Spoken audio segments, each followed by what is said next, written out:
This conference will now be recorded. Okay, my name is John Lambert, and I'd like to call the meeting to order. Certification of quorum. We have all 5 board members present. Proof of notice. Yes, sir. This is Stephanie Taylor, Community Association Manager. I certify that public notice of this meeting was posted at least 48 hours in advance in accordance to Florida Statute 720. Thank you. Next on the agenda is the approval of past minutes from 12/11/2023. Motion? So moved. Second? Second. Any discussion by the board?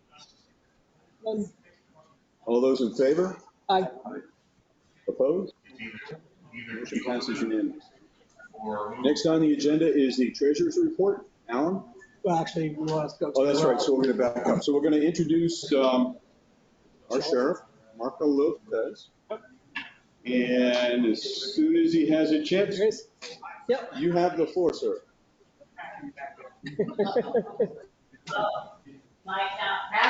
How's everybody doing? I'm Sheriff Lopez. Appreciate the invitation. And, hello. Some of your questions. I had a good question back there about the rentals and kind of the house parties. Finding them, like I was explaining to him that it's private property, you know, and you guys have a homeowner. A lot of legal jargon that goes in there. And you're a gated community. What I was telling him is one thing you can do, and I've had some communities out, I can't give you the exact name, but I know we've met some leaders before, and it helped us. They'll have an attorney through the homeowners draft up a contract, and then anybody who's buying properties or is a short-term rental or long-term, they will agree not to do these type of open house parties where it's like subletting to someone else, because that's what they do. You know, like it's your home, you rent to this guy, and this guy rents it out to his 10 friends. And that was helping us get in there and take some enforcement action and shutting them down a lot faster. But a lot of times it's not illegal to have a house party, and then the noise ordinance is usually up to 11 o'clock. But when you get these other type of conditions drafted, you know, but you got to do it through the legal way, because your homeowners association has a lot of, like I said, legal jargon in there that sometimes might prevent you as a homeowner to intervene other than calling us out to take any other type of action. I don't know if that was a similar question that some people might ask. You're an attorney, right? No. So you can answer the question. So, in my area, I'm following up. I noticed some Airbnbs going on, and that's residential, not coastal one. The reason I noticed it is they try to get into the gate, and it doesn't work, and then I question them, oh, well, I'm renting so-and-so, I'm renting so-and-so. How are we going to enforce that and prevent that? Well, another thing is to remember, if you have a security and they have the gates and say, again, he's renting the house. How many people are supposed to be at your house? 5. What are the names? And you got somebody coming through one of the gates. The security person is going to say, you're not on the list or you're not coming in. I'm not talking about that, the rental part. The rental part I don't care about. I care about the country club homes, the 937 homes that are not supposed to be on Airbnb. That's something you have to get with the attorney. Yeah, so I can. How to enforce that? Yeah, so this is something that I could manage.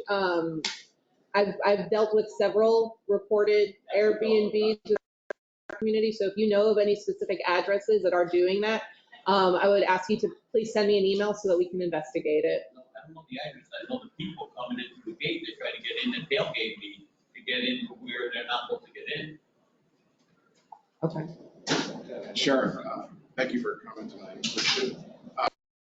So I'm with the Community Access Committee here at Chair. A lot of law enforcement agencies around the country are facing shortages of deputies and police officers. Are you experiencing the same thing? Are you? Yes and no. We fortunately, recently, we raised our you know, a deputy starts at about $54,000 agency. It's not a lot of money to take a bullet. It's not a lot of money to get spit on. It's not a lot of money to get sued. Now they can prosecute personally. It's a big risk that these young kids are taking nowadays. It's a different mentality. A lot of them don't want to take action because they're afraid of the repercussions from the lawyers and communities and the bad guy himself. But we have been blessed putting on our own type of police academies. We were probably at 93, 94% capacity. This was some months back. It's probably a little lower now. We do have 8. I started the first all-female police academy, and we have 8 just kind of all their tests, state exam, and I brought them in and I paid their salaries, so it was a little more attractive. You just got to come up with creative ways of how to get people to the agency the long term. I figure if you get them from an academy or if you get them from another agency, they come with bad habits or they're not going to stay long. If they live here and they work here, they have a vested interest in property, and it seems like they'll stay longer than the normal. That's what we're trying to do. Yeah. Our biggest gap right now is in our dispatch communication. It's hard to keep people in. It's a really high-strung environment. You know, a deputy might go to 12 calls a day. And he's dealing with maybe 5 or 6 that are high stress. The dispatcher is not only dealing with his 12 calls, but if she's manning a squad of 10, she's dealing with all the hot calls. So psychologically, it really affects also in the long term. And that's like I tell people, we have an in-house counselor, psychologist doing peer support. We have such a high suicide rate. Other agencies don't have that. The reason I did it was because, you know, people don't understand. You got to call a cop, say he's on a 3-day weekend, 12 to 15 calls a day. Everything's negativity, negativity, negativity. He gets home, you know, negativity in his household, high divorce rates. And I'm not giving them an excuse. And then, you know, the neighbor, he's having an issue with another neighbor. So they get filled with all this negativity. They have no way to get it out off their chest. Because we got 50 people online too. I'm having trouble hearing you a little bit. Yeah, I think they just. Oh, gotcha. And so what we did is we started doing the peer support and trying to help them offset so they don't give you bad treatment. Because sometimes that negativity reflects on you, but it's not your fault. You know, and sometimes people have to try to understand. So other ways to compensate that grumpy behavior, like we said, is to peer support. Have the counselor in house, they talk to him, and we've actually got a lot of good feedback from the citizens saying, you know what, he gave me a ticket, but he was super polite, he was really nice, and that's the kind of feedback we want. We get very small complaints that our deputies are really unprofessional. Like I tell them, you guys are a direct reflection of me. There's things we're doing to help the service. Another squad in this area, a sergeant and 5 deputies to combat all the burglaries, combat the carjacking. The tourist areas are always, I don't care where you live, are going to be the highest places for crime. Why? The tourist is not going to come back and prosecute. He goes back to Switzerland or England where he lives. And also the tourist, he'll go to Best Buy. He has a van. He buys $10,000 in goodies, leaves in plain view, goes into the Olive Garden for 5 hours. The bad guy smashes the window, leaves. They don't have their serial numbers. They don't have anything. So bad guys prey on that complacent behavior because they feel everything out here is so, you know, we come out as this Disney. This is the great, it's not, you got to remember, the bad guy's always going to be preying on good people. And, you know, that's why we're here. And we've been hammering them. We've seen a drop in violent crimes. Our murders went down drastically. That's one of the big things that were affecting our tourist area. And most of it are people that body dumps, suicide, family type suicide issues with mom and children. We've seen some odd ones this past year. But a lot of the crime and the riffraff we get from Polk County and Orange County. To your point, though, is this area considered a high crime area? Well, it's not that it's a high crime area, no. It's a touristy area. You have a lot of rentals. Okay. And then you have the tourist district, the 4 corners. So a lot of people are coming right off that I-4 interchange. Yeah. And they can look at a crime of opportunity, the gas station, the Hungry Howie's or whatever, and then they'll do their thing and leave. But we don't see it per se like in other areas. Like West 192 by Celebration is really bad because we have all the low income hotels. Okay. We see a lot of crimes, a lot of drugs, a lot of heroin. So, you know, there's an opioid pandemic in America. It's just, right. We've seen on the news the other day, you saw there was like 4 guys at if it was a Chiefs football game, regular guys, they said, you want to buy some weed, smoked it, 3 died, 1 almost died because it was laced with fentanyl. Yeah. So there's a lot of things that are going on that we don't see. Yeah. And it's that underground movement that's really trying to disrupt our society. A few of our residents have inquired about a community service, like a patrol service, you know, where the residents patrol the area.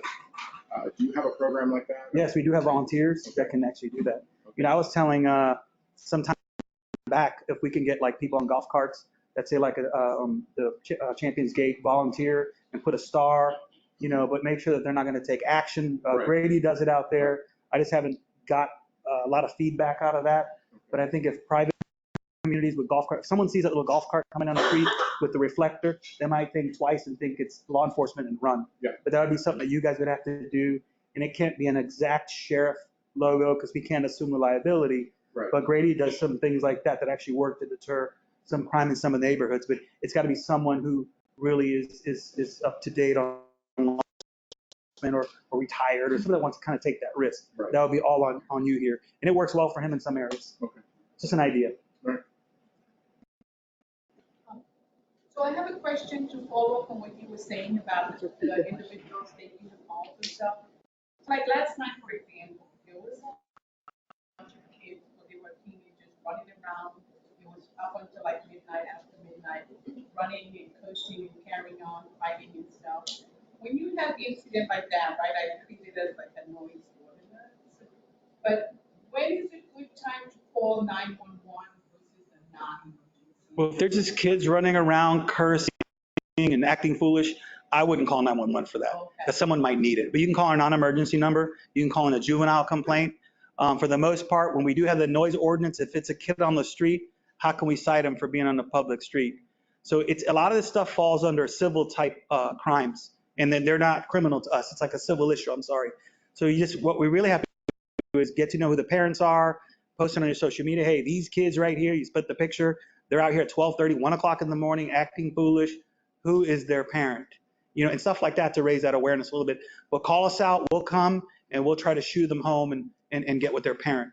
But a lot of times, these are just kind of things that kids are going to do, and it's kind of a little bit out of all of our control. As long as they're not breaking anything, kids are going to be kids, and sometimes we have to tolerate a little bit of it. We were involved in an incident a couple weeks ago where we were in the gatehouse. I was observing, and these, excuse the word, like thugs were pounding on our gatehouse window, wanting to get in, threatening us. At what point can the deputy make an arrest? Does it have to show that it was a physical altercation, like someone drew blood, or is it? Well, it's first of all, was it in a gated area, like a gated? Yeah, it was in our gatehouse. You got to get, I don't know, major, like a blanket type trespass. Would that work for common areas? I know we've done them in some places. I think the only problem you're going to have is if they're invited guests by somebody that might be renting a home or something like that.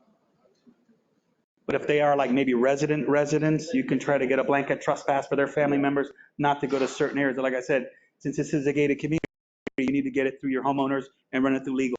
Yeah, your deputies actually evicted them the next day, but that night the deputies surrounded the car, but they didn't arrest the individuals because maybe because they didn't do any damage. Right. Yeah. That's what they said. Yeah, because they have to commit the mission. Okay. Isn't just the threat of violence saying I'm going to do this to you? Isn't that? No, unless it's domestic.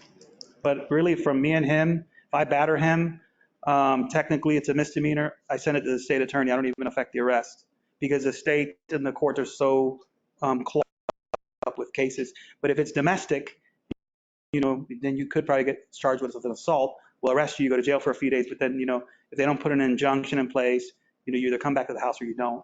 Most of the time on those type of misdemeanors, we do affect the arrest to avoid further violence. Hey guys, we're getting a lot of residents online and just inquiring about not being able to hear residents who are asking questions. So if you do have a question for the sheriff, if you mind coming up to one of the microphones here. Do we have any veterans actually here? Any veterans? You? I got, we have a veterans outreach unit. Okay, yeah, where are you? All right. The reason I'm wearing this shirt is because I'm a veteran, and we have a veterans outreach unit, and we have a Victor board. We have probably about 20,000 veterans living in Osceola County. I'm the only sheriff's office that has it, and we found there was a need because some of the veterans, they'll start shooting through the wall, fighting with their wife. That's what kind of veterans have PTSD. And we started realizing this. Instead of just arresting them, we do follow-up services, and we follow them to the veterans courts. We try to help them when we come off the streets. We find them a place to live. We have a deputy that's dedicated to that. He's a former Marine. We also have veterans decals that we put in the back of your car. It's just like our family that we put on our cars for employees, and it's a camouflage sticker. Veteran of Osceola County resident, and if a cop stops you, he knows he could potentially be dealing with someone with PTSD, or you're just a veteran, and he could probably express some comments with you. I'm not saying it's going to get you out of citation. It's a little bit we can do for veterans because they sacrifice so much for this country. It's a small percentage of them. We got to appreciate what they do. You have a question? You have a question? Yeah, right in there. Yeah, I was wondering if any of the resident got physically injured by a player and had to be hospitalized. Is that within your jurisdiction, or where does the complaint go to? They get physically injured by who? By players, by golfers on the course. No, if it's like an accident with a golf ball, Yeah, if someone's physically, or like a fight, yeah, no. The ball hit them. that would be all, that's an accident, it's no intent. So Just there's- call the ambulance, yes, That's it. yes. Okay. Yep. Rich, can you just come up? I'm sorry. Get the mic, Rich, come on. Generically, can you tell us, we drive around in our golf carts throughout the entire community. Mhm. A lot of people drive around outside our community, sidewalks and et cetera, going up to the Publix and stuff like that. Somebody got pulled over by a rookie and was threatened with a ticket. Can you explain to us what we're allowed to do? And can we drive on the side of the road where it's grass? Can we drive on the sidewalks? Well, basically, if you're inside the golf cart community, you can drive, but once you leave that and you're on county roads or county sidewalks, you cannot. So I don't know what roads they are where they're doing it, but you're not supposed to. But inside the community, I think it's 16 now. They can 16 and Inside, right. inside the Outside gated. community, Once you leave the farm, that's drive yeah. the sidewalk. You're not supposed to. Okay, so we're Yeah. not supposed to do that. Yeah. You guys have a designated path that's still within your boundaries. Yeah. That's what Other I'm than that, saying, because you have a designated area that goes to drive on the grass on the side of the road. yeah, it's not legal. Just like the ATVs and the motorcycles. Okay. And that's the other. Follow up on that, we have a couple main thoroughfares. West side, You said main trails? no, our community, so we have a golf cart in the community. We have a couple main trail, or main roads, west side and Belisita, that we have to crisscross to get through. Is there any? If it's a designated golf cart area, It's not. There is none. yeah, well, if there is, then it's okay to go from one side to the other. But like I said, once you leave those gated community areas, you have to obey all the traffic laws and the vehicles have to be compliant to Florida state law. Just the way it goes. Are you allowed to cross park on the cross? If it's in a, does it say designated golf cart crossing? And technically, you're not supposed to. Inside the gated community, yes. Yeah, outside, no. We have one community that's separate. You actually have to cross the main road. I mean, like I said, if you're just doing that, I'm not saying to do it. I don't think the deputy's going to sit there and just wait for that violation. I think it's more when you're driving up and down the street, you're going to the dirt road, and you're using the public roadways. Exactly. That's more when you're going to catch the attention of someone who's going to probably issue a citation. So it's trying to be- A motor vehicle that you can get for your car to make it. You can, but all that, you have to go to the DHSMV and what the requirements are through the driver's license and motor vehicles office. Not even on the shoulder. Within the community though, Yeah, this is a golf cart designated community? Yes. yes, but age is 16. 16, yes. 16 and up. I'm almost sure that's what it is. Yep, yes. Well, I don't even, do they have to be licensed or is it just 16 and up on the golf carts? Yep, you don't even have to have a license. Yep. Thank you very much. Thank you all. Thank you, guys. Sure. If you guys want to come back again. Oh, yeah. Bring some of the veterans decals. And I would love some of to. our- We have also have Project Lifesaver for elderly. We have a bracelet. We often have a caregiver. We have a special way we can track them and pick them up pretty quick. So that's another program we have a lot of. Thank you so much. Thank you.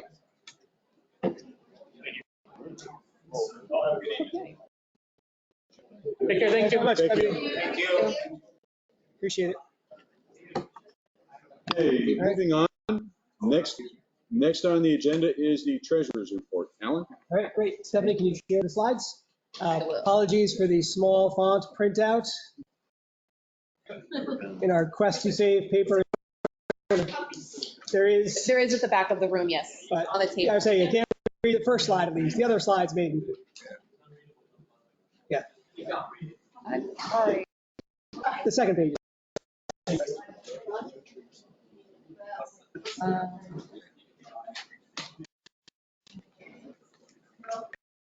So while Stephanie's pulling this up, That's pretty cool. oh yeah. Nobody actually said anything before.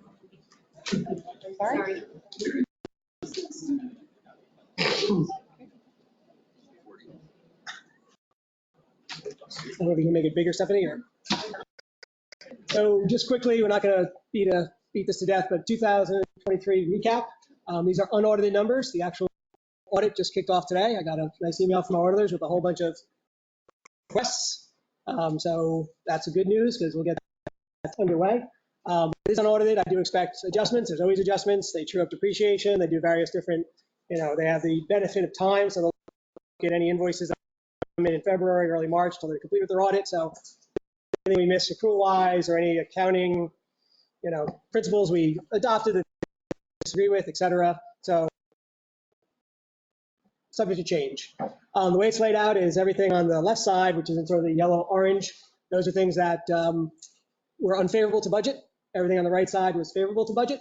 And it's grouped into big sort of chunks we talk about. So golf, food and beverage, both the golf grill and the plaza, and then total F&B, and then all the amenities, services, et cetera. So on the golf, again, we've talked about this at several board meetings. We missed our revenue targets. This combination of annual pass holders, trail fee members, and a lot of public play. So that was, $274,000 to the negative on the revenue. We were able to mitigate that with some expense savings in golf to $158,000. So net golf, sort of compared to budget, cost $115,000. If you look at the golf grill, again, that was sort of a knock-on from our public play generally. The revenue was down at the golf grill. Interestingly, the food revenue was at or above. It was all beverage. So people and we saw it at the plaza as well. Food exceed, beverage, both places. So I don't know if that's a society thing, people are drinking less or just choosing different things to drink. But just an interesting data point that we, on the beverage revenue, but made on the food revenue. But we also had some savings on the golf grill. So net golf grill was $2,000 to negative. The plaza restaurant revenue budget. A lot of this was expired food credits. But again, also we exceeded on the food side. We fell short on the beverage side. Expenses, again, some of that is cost of goods, supplies. I don't know if you noticed, here we changed our takeaway packaging. We went to a different brand, different cheaper version of what we had because we were seeing expenses on our various supplies. But the net plaza was $6,000 favorable. So total food and beverage almost spot on with a bunch of things going different ways. And then as far as our services, that would be bulk cable, security system, our landscaping, as well as the plaza amenities. That's not food and beverage. So the gym, pools, north pool, pickleball courts, et cetera. And the admin, sort of the overhead costs are favorable, almost $200,000. So net at the end of the day, we sort of had a soft landing, and there's $99,000 to the positive, but some of that's restricted because every year we do these golf and plaza beautification. And this is the first year where we actually raised more money than spent. Those funds are going to get spent, but historically we've always incurred the revenue, we've generated the revenue in the year, and we've spent it. So we've done a tournament, and we've fixed hole 16. This is the first year that it's crossing over. And one of my questions for the auditors is, do we just sort of allocate those to restricted funds to be spent in the future, or do we just defer the revenue and then set up a liability, and then as we incur the expenses in future years, we just release the revenue? So, but I just show it like this because this is what's in the financials currently. At the end of the day, we're about $47,000 favorable to budget for 2023. So I'll just pause there quickly before I move on.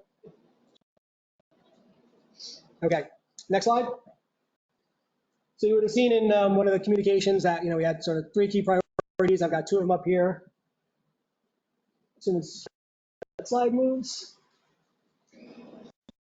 Okay, so it might take a little time. People online, apologize because it should move. And also, I do notice that we're getting comments.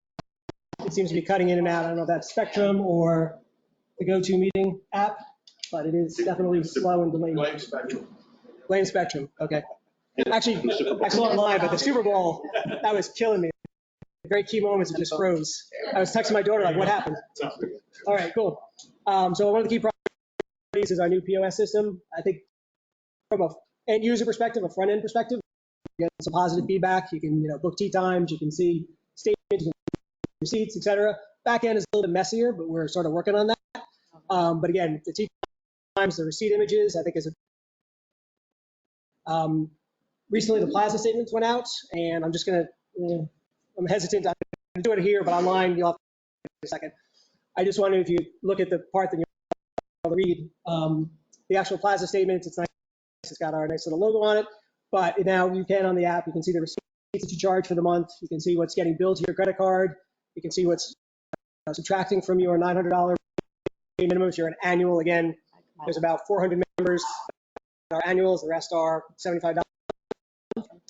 The only difference currently in the statements from the old ones to the new ones is when you look at your cumulative balance at the very bottom of the statement, that is current as of the statement. So in the example I've got up here, if you're looking on the piece of paper when we get to it online, if you spent, in this case, $54.95 in January, you would expect $900 less $54.95 to be your balance. But this now includes anything until the current as if you look on the app. So if you're trying to do the math, that's why there might be a slight difference. But I think it's just an education thing to get.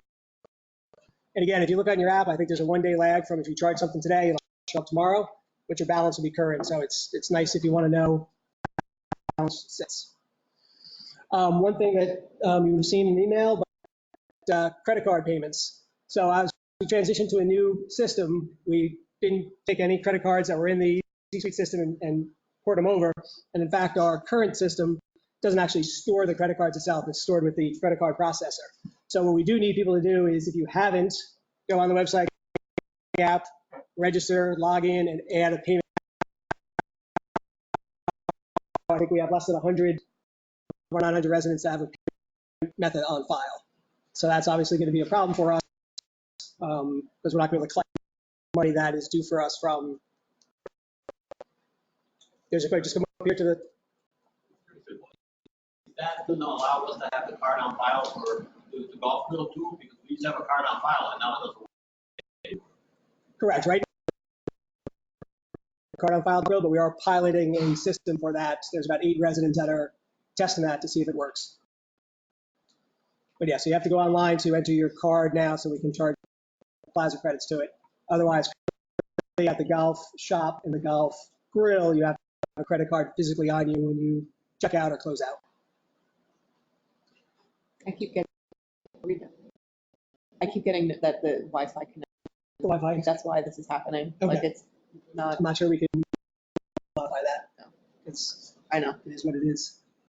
The credit card that was on file last year to pay the balance, the beverage and the tax, no longer valid. It's no longer, it's not current system, correct? Because all that is encrypted and the West port over. When were we going to find out about that? Well, I think, well, today there was communication originally to basically tell you how to set up the 4Ts app on the website in order to put that information in there. Yeah. Briefly on the inventory management, this is back office.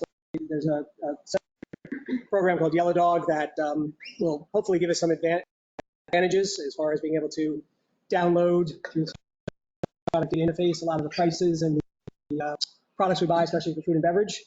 That's sort of off to a slower start than the POS. So that, again, I don't think it'll impact anybody on the front end, but certainly on the back end for Derek, James, weekly. A little bit about the golf grill account charging. We're doing a pilot with homeowners across between the 100 and the 75s just to see how that works. And, I think we're targeting like an April 1st possible rollout. But again, that might not be something that goes against the plaza minimum because we already set that budget, but you'd be able to charge on account at the end of the month, your credit card to be charged full balance at the golf grill. With 4T, pinned by Salesforce database, so it gives enhanced data analytics. And I don't see Pepper in the room, but his background was in Salesforce, running a lot of reports and pivot tables, et cetera, to analyze data. I actually earlier how he makes a cherry Coke because we had like $6 in cherry Coke sales, and I was worried we had this canister of cherry Coke that expires because it only lasts like 60 days after you start. But it's basically regular Coke with grenadine poured into it. But it's like that kind of analytics where you can start looking at what you're selling and and what you're using, and you can modify your menu, your offerings as needed. The other thing that's, in the future, we're food ordering from the app or the website, event registration. So probably, hopefully for the next cycle with, some of the golf events and or other events we run where you'll be able to just register from the app, pay from the app if it's a paid event, et cetera. And they also have capabilities of court reservation for like pickleball or bocce court or whatever. So that's sort of down the road. For both Plaza and That would be both for both. Okay, you can mobile order for both restaurants. That's the yes. Okay. Again, we might phase it because again, you want to make sure it works or test it, et cetera. But yes, that would the goal would be for both. Yeah. Now people have talked about, can you order from the Plaza as you're coming, at 11? Yeah, you might have to cut a gate through there or have a server like hand over the fence, but there is the art of the possible. That could be down the road, but probably not in the short term. Then the other priority was golf enhancements. Probably not surprising, but we got a late start with some of our wholesalers, and talking to Chris earlier in the week or late last week, he said some of this stuff should have been done in September. We got into it in sort of September, so my guess, I think we'll be slightly short of January revenue against. But we'll also be favorable to expenses. So again, it might be a wash, kind of like our soft landing. February right now, we have a strong start to the month. We're encouraged by a lot of pre-books. And again, I look at it in terms of, I got to log onto our card point charge system. And that's only the credit card side of it. It's not cash, it's not wholesalers. But I kind of have it in mind. So every day that I see that number, I'm like, all right, we're ahead of budget. If it falls short of that, I'm like, okay, we're behind budget. And so far, it's been very strong to start. As a board, we can kind of think of 20 or 90-10 rule. We're going to analyze the data. We're going to see, hopefully we got 80% of it right as far as tea time management, et cetera. We'll tweak around the edges. And again, now that we have Chris Russell with us, and I'll let Chris up here in a moment and chat about it. But obviously this data, this analytics, now will inform not only if we need to make changes throughout this year, but as we go into 2025. So with that, I'll let Chris come up and also talk about his views and vision and the number one. Thanks, Chris.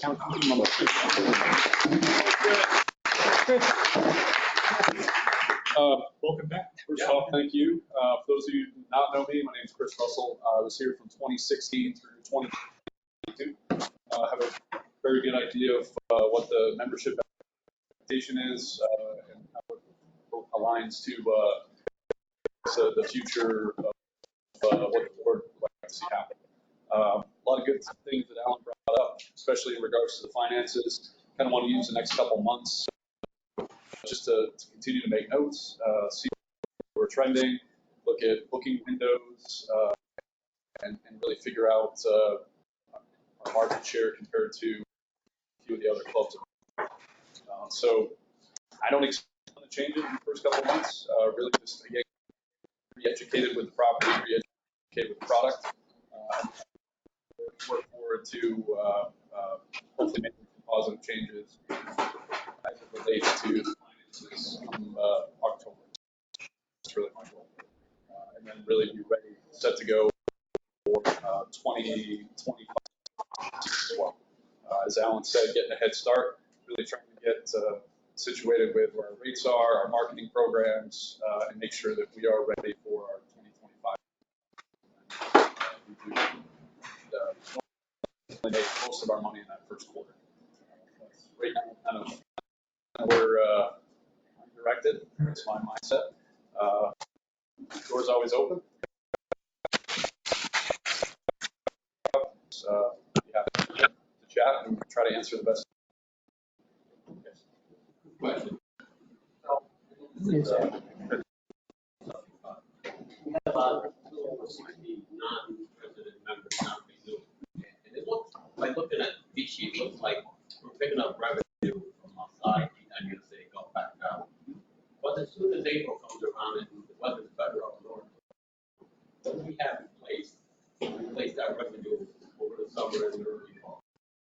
So, not to get into great detail about it, but your first quarter, so your January, February, we have the ability to sell high dollar rounds of golf, just because the older it is throughout the entire country, the busier we get. So what happens, and to your question, what happens when all those northerners leave? we have a lot of local players, but really my mindset is to try to get as many in. We've got for the summer months, we have a few national junior tournaments coming up, events through the Florida State Golf Association, a few other higher ranking tour events, not tournaments, but events that we'll look to help hit our bottom line. Yes. We need them to come up. Or repeat the question. I'm sorry, one more time. What effect does having a golf tournament in our business season have on revenue? Can you repeat the question, Chris? So his question is what effect does having a golf tournament during our high season, what effect does it have? Kind of moving forward, when you, let's back up, when you say golf tournament, are you saying a tournament for the membership or outside? Yeah.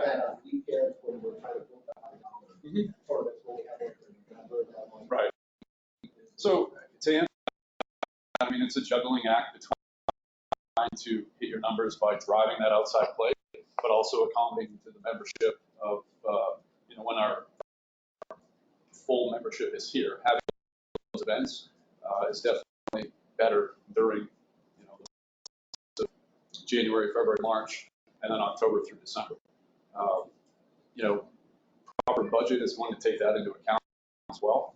Or a month like February where we might be closed for a few days just for a member event that might not have anything hit the bottom line. Has to be, you just have to plan accordingly when you do the budget.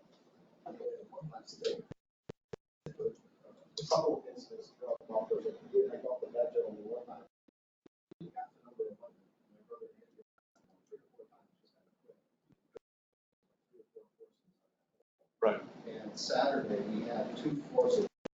We had regional tournaments of 10 new guys. Right. They were drinking, they laughed, and they let us go. Right. By the time we got to the last 4 holes, another group that I know. So you don't want to say 2 members. Right. But the slowed us down. When you're golfing, you got to do it with them. It was disappointing.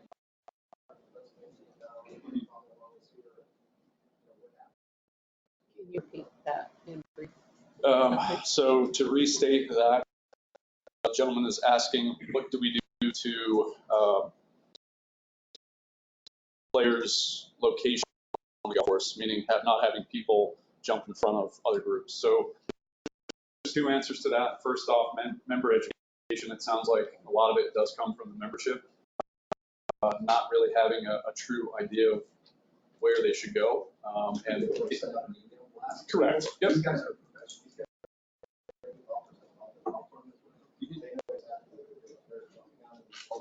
Right. Right. So, and I'm sure you did. First recommendation is going to be to call the golf shop. We'll get someone out there that gets to our staffing levels as well. So right now we did bring aboard a new starter, and there's an additional starter that will be starting, if you will, this week. And I think we're also looking to try to get further range golf course as well. Just need to look at staffing levels at this point. Like an email blast to the entire community. That this is coming up might be right. Yep. That's definitely a direction that we can go. People don't pay attention to the email. They're going to do what they want to do. And if you know who it is, I mean, you did say. Like I said, one group we talked to and they let go. The other group we had 3 holes. Right. The guy's a nice guy. Right. Because you did send me an email on that. If you want, just follow up. If you know who they are, speak to them, make them understand the authority. So that's the thing too. That's why I'm saying they know me. So if I call the ranger, right? They call it, you know what I mean? Right. Well, if we train our staff, if the staff's trained properly, they would never say who's making the complaint. No, but if I'm on the course, right. And I call, there's a group behind me. Right. I'm dancing. Right. No, understood. Again, it's just member education from my end, speaking to them one-on-one. I think we'll have a lot more impact than sending out a mass email. I mean, still do both, but be speaking to them one-on-one. Hey, Chris, Yes. as you know, I speak from security point of view around here. And it's a problem for another day, but when that sports complex opens between 3 and 4, there'll be a lot more traffic, a lot more people cutting through to get there. Probably should have a plan. Right? Maybe more signage, the car paths, I don't know, but there's gonna be a lot more traffic getting to Well, 6 and 7 too, because then you now have to also cross. Yeah. Some streets. Yeah. Completion for that? It started. No. It started. No, they got the, Construction. yeah. Wood's poured concrete today. Yeah. Wood's been sitting for a month. No, Yeah, the slab is there. I'll add it to the notes. Again, it's for something to plan and, you know. Yeah. I appreciate the fact that you were gone so well and came back and all this is coming at. So I'm not trying to jump on you, I'm just trying to, I mean, all this is like just a Understood. So Chris, welcome back. Thank you. Appreciate it. Always helped me out. He took care of the weeds behind my house because I'm right on time. Get ready for me, so I appreciate that. I didn't pick up now. I had someone else. So 2 things, going back to emails. We got rid of the golf committee and gave us an email out if we had any questions about golf. I sent an email about 2 weeks ago and I've had 0 response. Okay. I did hear that today. I believe it's like a generic golf shop email. So I'll get with the team tomorrow just to find out exactly who's monitoring it. But I did speak to Stephanie about that today too. And I think what we're going to do is try to link that email to all of our emails as well. It's just going to be an open email that anyone on the staff can look at their own personal work email. Because I was up the other day with Carlotto, we were going to stop in and talk, but you were busy. Yeah. The second part is, okay, my brother-in-law is coming in 2 weeks. I got on the app to book a tea time, and there was nothing available until after 2 o'clock. 2 weeks out. Right. So I called down and talked to Natalie. I said, what's up? I said, you got a time for 9:15 and a time for 11:30. I don't want to go out at 40. That's the only time available because this just happened to a Saturday. Right. When we go up with Carlotto, we got a 2 tea time. We got behind Terry Green and those guys who had a match. We finished in the dark at 2:10. So, you know, is that a member thing now? We can only book tea times after 2? No. So you have a 14-day advance booking window. Right. Anytime on Saturday, anytime excluding Thursdays. Sorry, I'm still getting my days and times. Well, Thursday was the day, so I was 2 weeks out from Thursday. And it was booked, but there was still times that were grayed out. Right. That I couldn't get to. Yeah, so I believe, and the board can correct me if I'm wrong on this one, but I think the give and take was Thursday was available for public play to make up for having Saturday strictly. Now you do have the option to book on Thursdays, but it is not until the Sunday before. Correct. Which good luck. Right. So what time do you have to get on Sunday before to beat everybody else? It's like Southwest Airlines. Right. You want to be the first one in so I can get up early. I do. It's 12:01, Patty's right. There's people that are on.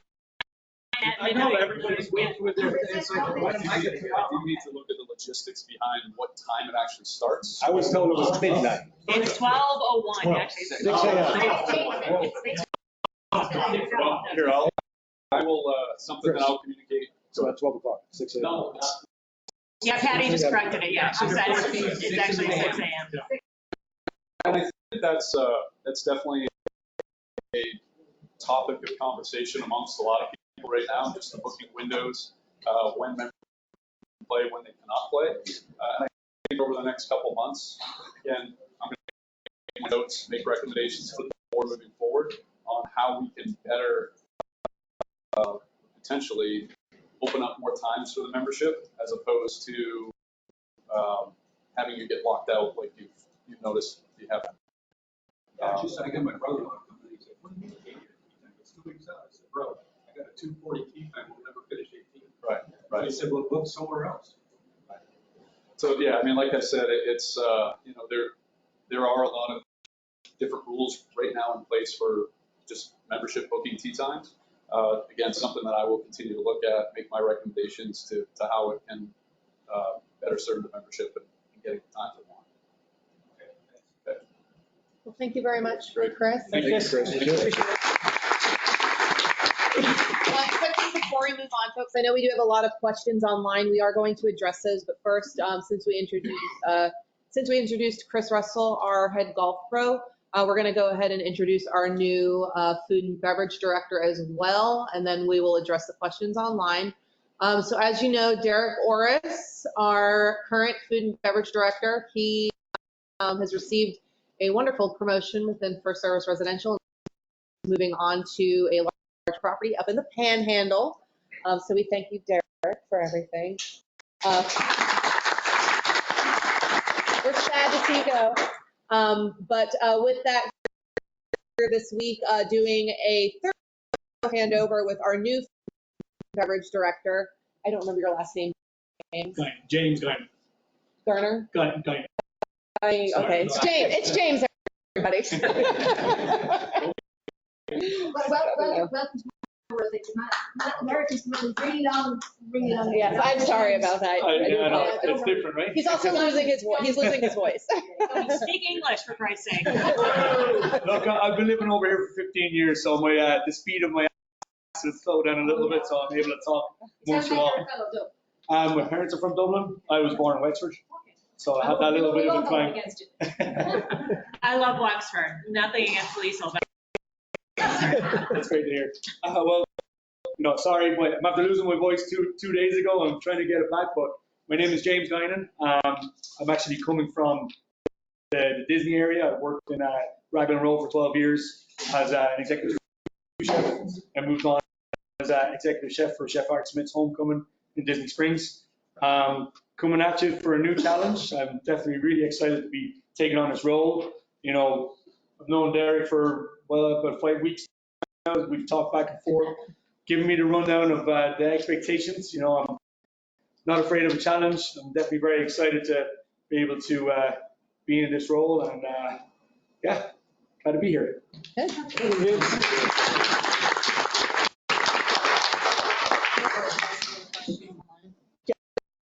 Okay, so we did have some questions come in during Alan's treasurer's report, so I'm going to read those. One question, a while back during a board meeting, a question came up regarding the plaza food and beverage tax and gratuity to be pulled from the $75 monthly or the $900 a year plaza funds versus having those fees pulled monthly from a credit card on file. We were told at the time that our existing system would not fit, but according to the new system that should be supported. It was a systems accounting issue. Can we get this done now? Pull all food, beverage, tips, tax, and gratuity from the prepaid food minimum. So I personally don't think I would have made that comment. Taxes and tips are basically a pass-through, right? So we just send them on to either the Florida Department of Revenue or to our staff. And obviously that has a impact on the revenue, right? Because again, if you take 25% roughly between 7.5% tax and 18% tip, and you take that out of the food minimums, that has an impact on the revenue line. So I think if it was talked about as a possibility, which it certainly is, we would look to increase the revenue, the minimums from $75 to $100 a month to cover the tax and gratuity.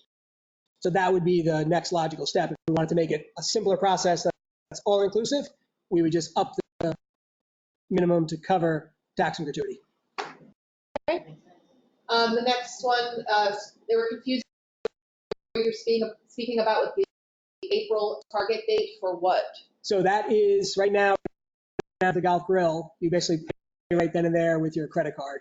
The thought would be you could actually put it on account. Like the old was you put it to credit card on file, which still charged it that day. This would be similar to the plaza where you could charge through the month, and then at the end of the month it would be billed to your credit card. The only difference is there wouldn't be at least for this year, there would be the prepaid food minimum concept. So if you charged $100 at the golf grill, your credit card would be charged $100. It wouldn't go against the prepaid food minimum. So it's really just giving you the ability to have it on account, and then it gets billed at the end of the month. Going forward into 2025, we will look at whether or not do we just merge the two with the concept of the prepaid food minimum or not. Right now, with the budget built out the way it is, and with testing, we're not going to try to bite off more than we can chew. We're just going to roll it out. Assuming this pilot goes well, we'll allow you to charge, but it'll just get billed at the end of the month to that credit card for the full amount. Okay. Does the food and beverage charge apply to purchases at Golf Grill as well, or only the plaza under the new Forties program would allow this? Just covered that, but only the plaza right now. We'll look at that for 2025. Regarding the 2023 unaudited results, what are your takeaways on the orange negative variances versus budget, and what are the plans to mitigate or eliminate such negative variances in 2024? We understand about the golf revenue actions currently underway, but what about other actions to bring those other line items to the positive side? Yeah, so as I said, we sort of look at our expenses, pretty closely, and we try to mitigate where we see things getting out of control. To be honest, there are always things in a budget that are missed. I know a couple of expenses that we missed in this budget, but again, that's why the Chris's and the James to basically looking closely at where we're spending our money with board oversight and making sure that we're staying as close as possible to the expense lines. There's always going to be some things that pop up that are unexpected. I mean, I think it was the last board meeting or 2 board meetings ago, we talked about, the pool hall, and if that needs to be resurfaced, 4 years into the plaza, when, in the reserve study, it's got a 25-year life. If that comes up, we'll probably look for the reserves, but there'll be things like that that constantly come up. I mean, this year, I think we had a lot more repairs and maintenance on freezers and dishwashers and things like that that are just, I don't know if they're reaching their end of their life cycle or just the seals break or overusage or whatever, but we're forever having somebody come in to, the temperature wasn't working, make sure, because again, if you lose your freezer, you lose your refrigerator, you lose a lot of food and you have health department issues. So things like that are always going to pop up, but we do our best to sort of get ahead of that and try to look at our expenses, mitigate if, again, we switched up. There's a new deal with Coke and some of the cups, and as well as looking at the takeaway containers and looking at a lower price option than the previous option we had. So we do, keep an eye on that. And again, James and Chris looking at those closely for this year as well. Have we had any, I'm sorry to jump in here, but have we had any analysis of any of our equipment, what the remaining useful life would be to maybe prevent the emergency responses that we've had, whether it's pool, whether it's restaurant, just an evaluation on the operations, or again, useful life.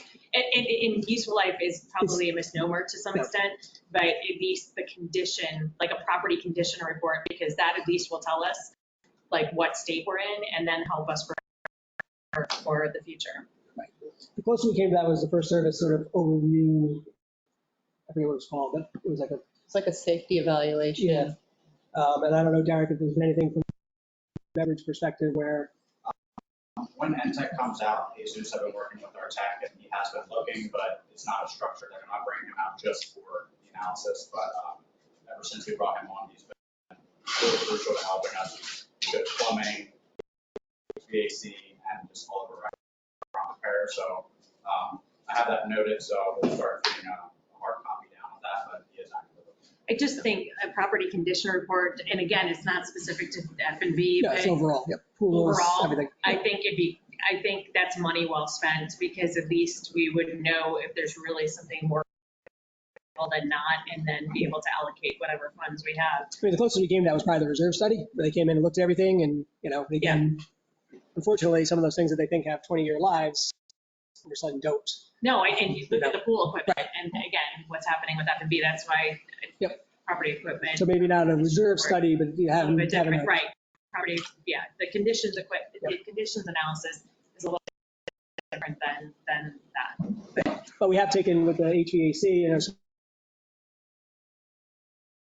so we have more preventative maintenance things that Lennar never did before. So we are taking an active approach from that perspective to make sure that hopefully we can stay ahead of the game so things don't break. But there's some very strange construction items like pool heaters I want to go into, but yes. On your financials though, don't you have most of that already amortized into your financials? No. For equipment and things like No. that? So again, when Lennar, They use that.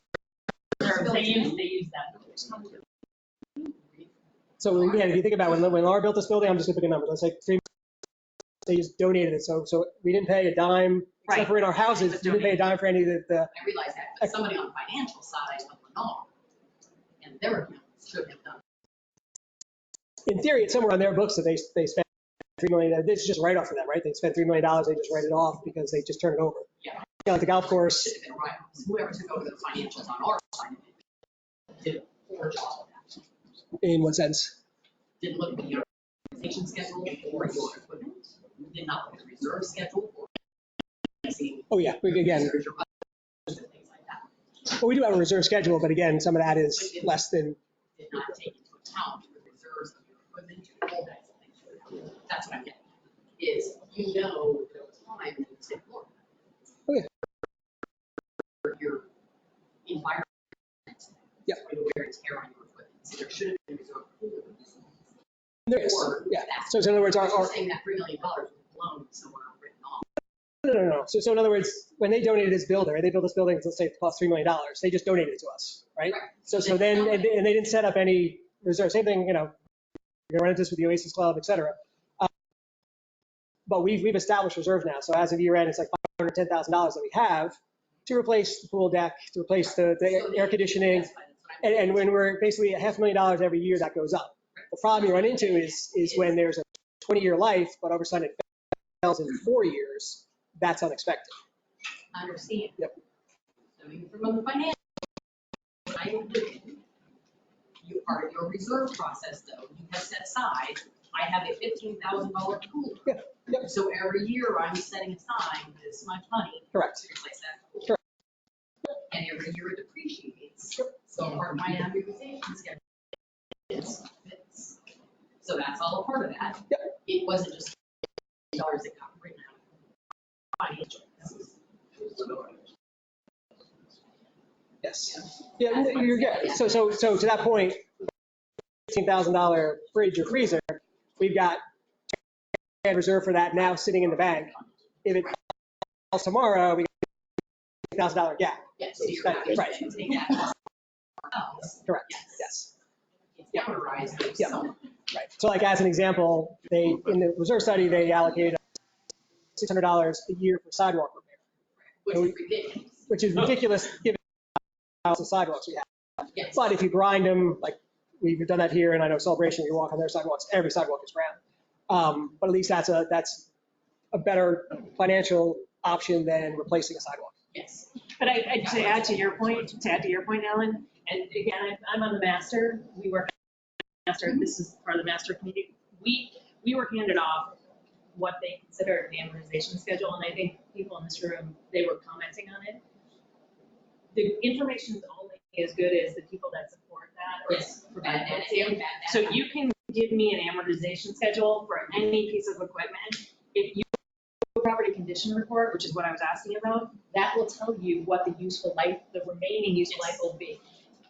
Amortization, useful life of anything on paper is not the same thing. And it's not. And unfortunately, when Lennar hands this shit over to us, that's exactly what it is. It's shit. And like, the reason why I'm asking is because financial statements were huge seal companies. So that's why I'm asking. Yeah, in the property conditions report is much different than a useful life report. So I can tell you that your phone has a 10-year useful life. The practical matter is it's probably 2, maybe. And that's exactly right. So if you're charging people 10 years amortization on a piece of equipment and it fails in 2, you're going to have to beg and borrow and steal to fix it. And that's what's happened to all of us, unfortunately. What's your next? Okay. Yeah. Okay, so we had a lot of comments just about the general connection of the go-to meeting and Wi-Fi. We are aware it is issues. Next question, is there public play for golf on Saturdays? Only after, the only public play on Saturdays is after the 12-day booking window. After the 12-day booking window. Correct. Okay. Have people Oh, no, I'm so sorry. What management is present after 3 p.m.? And I can say for myself, I'm usually here until about 5:30 or 6 every day. And then we have someone for management, both for Plaza Restaurant and for Golf Grill until close. So, but the HOA office does close at 4 o'clock, but we're usually here on site until about 5:30 or 6.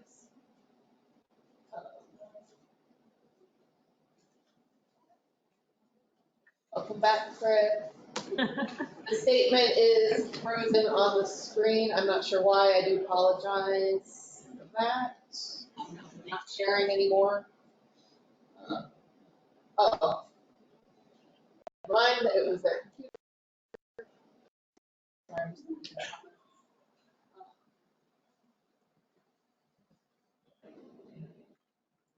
Like with that. Stephanie, Yes. that question, the last question we had on the management thing. Yes. I know you part of it away, but part of the golf course. David. They can't hear you. Yeah, can you just come up to the microphone, please? On the topic of the management after a certain time, on the golf course, Chris, I've been playing in the afternoons too, 2:20, 2:10, 2:30. Do make it at the end because we turn our lights on and we make birdie so we don't. But what has happened consistently, at least on the last 4 rounds we played, is that one, there's no marshal ranger. Nobody there looking. We have found at least on 2 other rounds, there's people that are playing together. They're foursomes in front of us. They're not members, and they end up playing at the end together. There's nothing we can do. You come up to hole 15, hole 16, you start seeing that. What are you going to do? There's no one to say, hey, get these guys moving. You just got to suck it up. But it's annoying. And there's if we're selling more tee times for the public after 12, whatever, we're bound to have that. If you don't have a marshal or somebody watching this, and usually after a certain time, there's only the people at the pro shop, one person or so. So we have no one to really complain on. It's just a bad situation. So I think it's something to look into.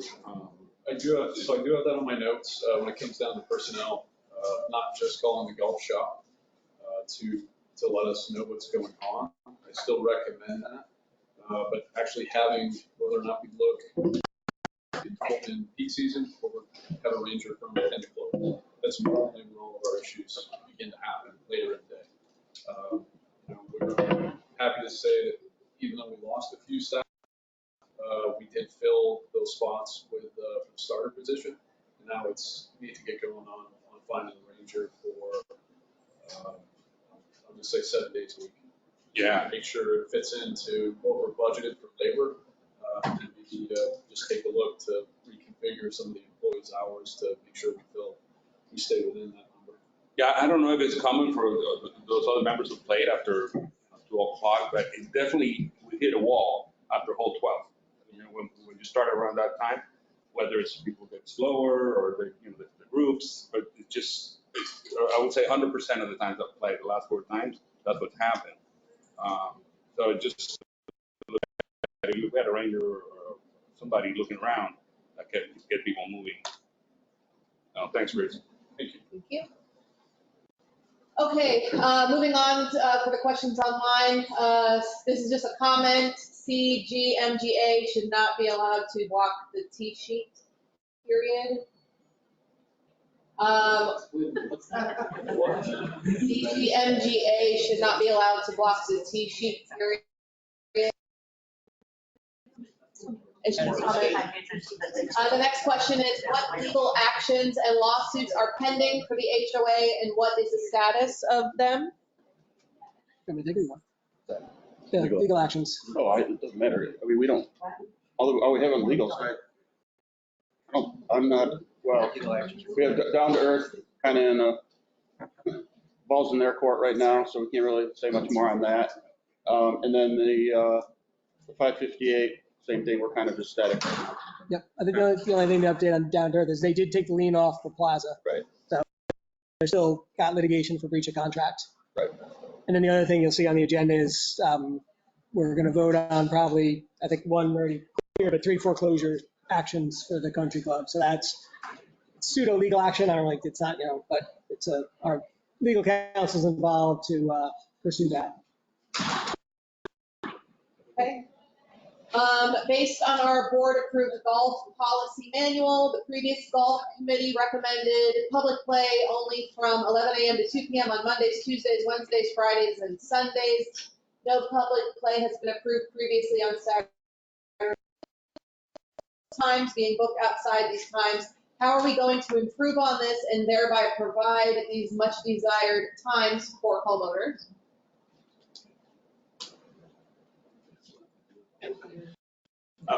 So two things to look at with or those questions. First off, staff education, making sure our staff understands when the booking windows are. That includes both public and member play. And also something to consider and take into account. So the T-sheet change or the point of sale system change happened on January 1st. There are a lot of times, wholesale times that were booked prior to the T-sheet change. So when we do run a report just to make sure that we're educating our staff the right way, there are a lot of times that were booked in 2023 for the 2024 year. So once we get through, I'm going to say March. As of right now, I think the staff's done a better job of understanding and basically understanding when they can and cannot book tee times. But once we get through March, you will see a lot of those times that were improperly booked will not be an issue moving forward. Okay. Stephanie? Yes. Yeah, I was just going to say, to Chris, David's point, especially when you get into March and April, you definitely need those rangers at night. Yep. Because they're going to be out there 5, 6, 7. They're out there playing football and stuff like that. So right. I'm one of those night golfers too, just more in the summertime. But as far as keeping an eye on them, and also I don't think the members that live here understand that on Saturday morning there's open tee time. So if the group only uses, let's say, 12 holes, there's opportunity for them to play free. Right. I mean, I've done that with my kids. Say, by the way, if it's Peter or whoever it is, I want to play. You tee up at the same time as that was an 8:30 shot at the start. You just follow around just like you would anyway. So the open tee time that you can do. Right. And regarding the CGM, it's tough when they make the turn. Then you got to wait for more people to make the turn. You start with them. There's 30 people that have a tee time at 11 o'clock, waiting for the turn to finish. Then there's more people on the back end. Can't do that. So I do have some good notes on the CGMGA on how both that group can also play amongst with the other membership. Things that we'll take into consideration. Again, we're going to get through March and then make the recommendation on board on how we fix it and then go from there. Well, and just to that point, I mean, I know we discussed this before in your other initial life. Oh, okay, sorry. No, but you promoted and we had shotguns. Shotgun tournament. We run and they run smooth and you get 100 and some people going. Why not do that? On a Saturday. That way the CGMGA plays their game, the couples play their game, whoever wants to sign up plays their game, and that I think. When you get a whole bunch of people coming, the idea will be making a big event. Maybe every Saturday's like that, so people stay in and eat and spend money on food, beverage and stuff. I think we have a good handful of ideas that we can work with. Honestly, I don't want to try to make any large change like that on a Saturday until the season's over. And what I mean by that is April 1st. Just one more question on the tee times now. So half of our residents on the limit, about half our residents are working with non-retired. There should be no leagues Friday, Saturday, Sunday. That's the only time these folks can play. I'm retired, it doesn't matter to me. I'm just saying it. I have a lot of people that are in their work who are And they can't play Friday, they can't play Saturday or Sunday, or if they want to make a Friday afternoon, because there's no time. There should not be any games Friday, Saturday, Sunday. 4 days a week is enough.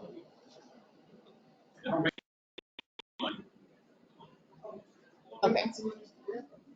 Okay, I'm gonna move online. Why can the public book out 30 days? The public can book out 30 days within their specified window.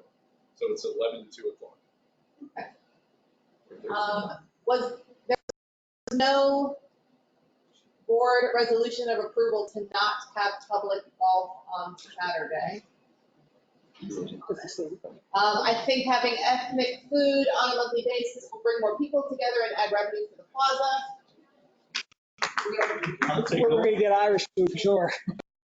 St. Patrick's Day. St. Patrick's Day, there you go. Six pack and a potato. Has anyone, Guinness. yeah, I was gonna say, Guinness. has anyone actually eaten Irish food? Guinness. Not that good, Alan. Yeah. You're drinking, you're not eating. The next comment, question. So if I was hearing this correctly, the solution to lowering the cost to each resident while they are using their prepaid food minimum is to charge us more money. Personally, when the tax and gratuity came out of my prepaid food minimum, I spent that amount much quicker and then started paying larger amounts outside of the 900. That itself would increase revenues if the majority of other residents had the similar spending trends. If the prepaid food minimum contributes to yet another increase in our fees, then we'll just continue to push the shortcomings of F&B onto the residents. Okay. It's a pass-through. It doesn't matter if you reach charge on your credit card. It's still pass-through. The question was, there is no one at the course after 3, no one to call who can address issues at the golf course. Chris, our head golf pro, has taken note of that. Being done to address the deficiencies in the spectrum service, specifically with the internet connectivity for the community, since we have a contract with them. It wasn't the NFL, it wasn't. Through the spectrum. It was. Address that?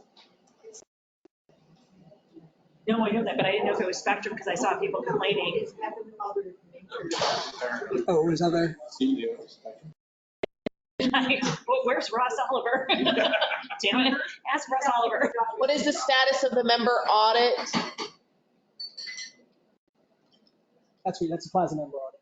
Plaza member audit. So we did send out a survey to the members. I'm actually going to touch on that during my management report. So we, I will talk about Plaza membership during my management. Why do we pay sales tax on the Oasis and not our HOA fees? Master people, anybody? No. No, we're all in the same boat. Yeah. We don't think it's legal, but that's not. My guess is they got some ruling from Florida Department of Revenue that said you are a whatever. Entertainment or. No, entertainment. Right, like you are a resort And they and get charged you the got to tax charge for tax. that. Big tax bill that they probably felt they couldn't go back. Scott Smith did some research on this. I actually, where are you? No? Oh, I thought you did. Somebody did. Okay, it wasn't Scott Smith. Somebody did. And I thought it wasn't legal. So no. Did somebody? Okay, and then we have a recommendation to send out a golf survey. So It's Maryland. Oh. Maybe it was Maryland. Maryland. Go ahead, Maryland. Steph, can the board at least take it up with the Oasis on behalf of our residents to ask the question instead of everyone in the country club sending it up onto the Oasis? And who? So basically, just can we liaise with? Who's she asking to do that though? The board. Yeah, we can do that, Maryland. Just acting on behalf of our We'll look at our residents. master colleagues and ask them to take it up with the Oasis. We can too. I mean, we'll support you guys. 100%. My guess is they've got a ration. Right, we're all paying, right. I mean, at the end of the day, it would be illegal for them to charge us sales tax and not remit it to the Florida Right, they have to department. pass it So they got to pass it through. So there's got to be some justification, they got some audit or something that said, hey, guys, you need to pay this, and they just passed it on. Or alternatively, it might have been built into their base numbers before, but they didn't want to come out and say, we got a 38% increase. And they covered it by saying, oh, we got this increase, oh, we got the tax on that.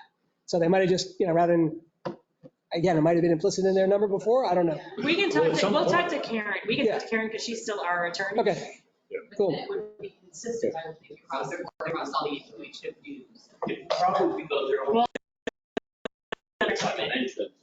it could be public, it could be resort, it could be how they're designated. I mean, it's interesting, like here, we don't pay property tax on non-revenue gen. So like the gym doesn't get taxed for property taxes. In theory, it's allocated among the residents. So like the North Pool pays 0 property tax because it's built into all your property taxes for your homes. But the golf course pays property tax. The Plaza Restaurant pays property tax because it's a revenue generating. Why don't we just ask them? Yeah, we can do that.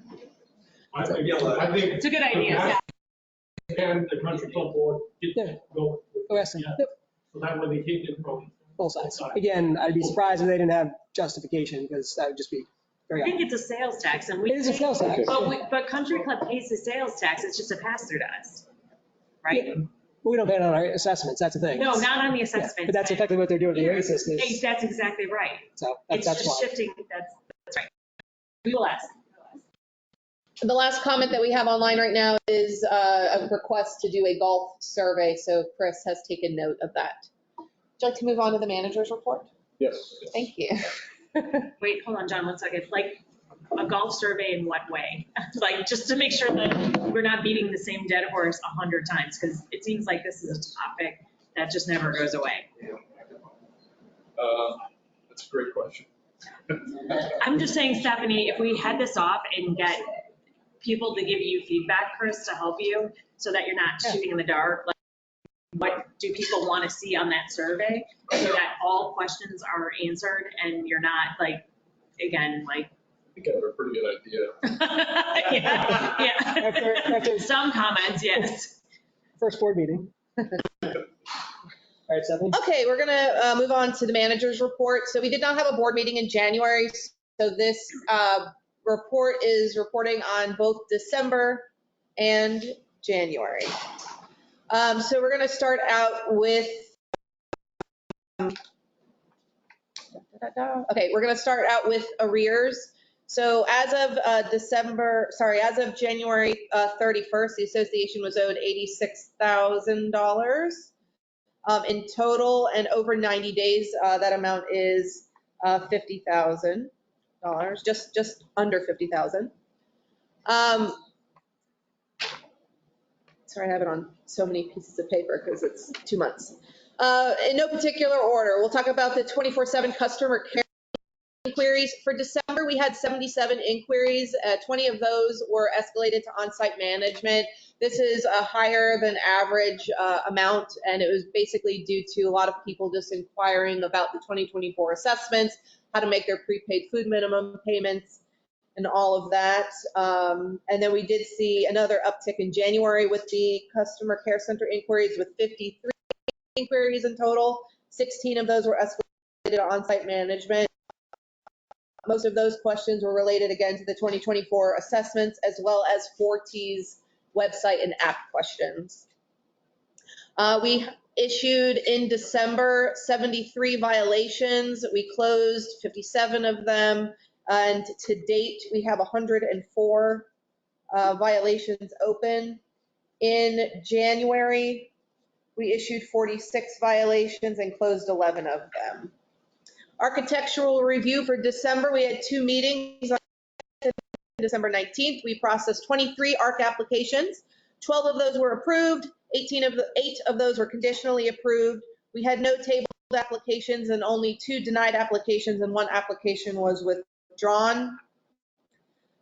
For January, the ARC meetings were on January 2nd and January 16th. We processed 31 applications in January.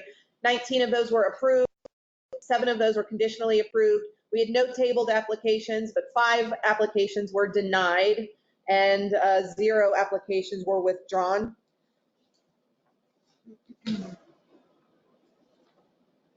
We had a lot of success with the generic HOA email address that we created, which has been in place now for about a year. So we did create generic email inboxes for both golf and food and beverage.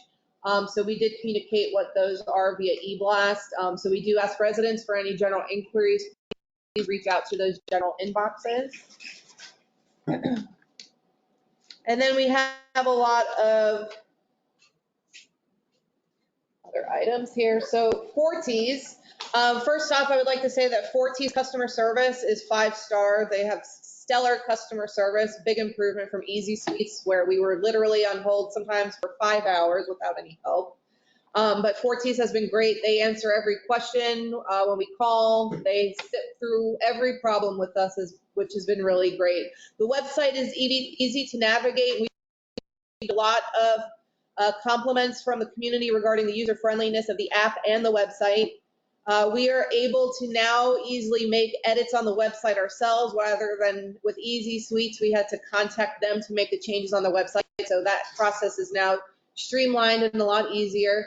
The end of month process with the prepaid food minimum is a bit more complex and requires a lot more administrative work, but Forties has been assisting with this every step of the way. There are a few things that we do need to get used to, and it will just take time. Obviously, for example, when homeowners come to the restaurant, our serving staff can only look them up in the system by their account number or their name. So they cannot just say their address like they used to be able to.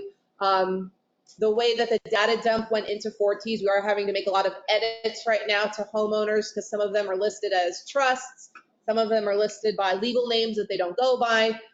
So we have created a workaround. We've given the F&B staff a label maker. So once they do identify the homeowner in the POS system, they put their account number on a little sticker on the back of their plaza card. The homeowners now are aware of what their account number is, and then they can be easily identified next time. So just little things like that that we are working through, little kinks here and there. To give you an update on the villa roofs, we had 6 roof repairs in January. We had one separate homeowner in January who was successful in having Lennar come out and repair their roof.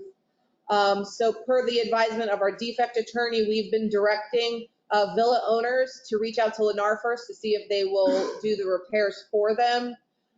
2 additional homeowners have reported issues to Lennar since we made that announcement, but they have both been denied work from Lennar. So we are currently in the process of scheduling those inspections and repairs for them. To give you an update on landscaping, for January, the United Land Services started canopy lifting throughout the community. Continue this through February. Annual crepe myrtle pruning has been completed. Golf course palm tree trimming will begin on February 19th. They're working hand in hand with Ethan Caldwell, our golf course superintendent, on this project. And community-wide annual mulching will be the second week of March. Once we finalize a schedule for this, we will send it out to the community. And we will also be sending out the annual palm tree trimming schedule for this year. Yes.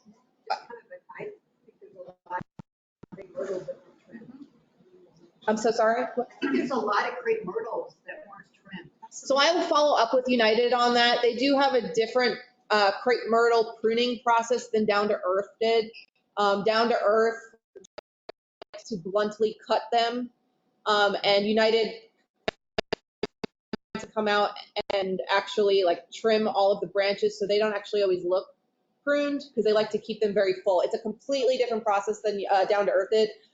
One suggestion that I asked them to do for our next newsletter to actually explain what their crepe myrtle pruning process is like, because we did have a lot of people comment on that because we would they said, oh, United came out and trimmed our crepe myrtle, but we don't see much of a difference. But then United came out and explained to them what they actually did, and it was actually pruned. But I will follow up with them on that.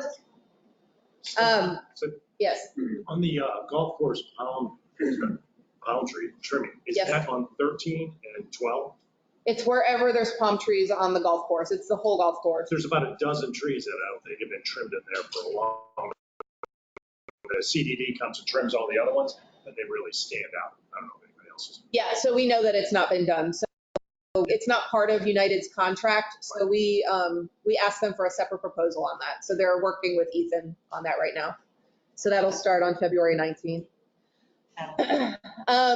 A little update on plaza beautification. We purchased 2 additional 55-inch TVs for the outdoor patio on behalf of the Plaza Beautification Group. We do need to put them in waterproof casing and contact an electrician because the area where their TVs are to go has no power.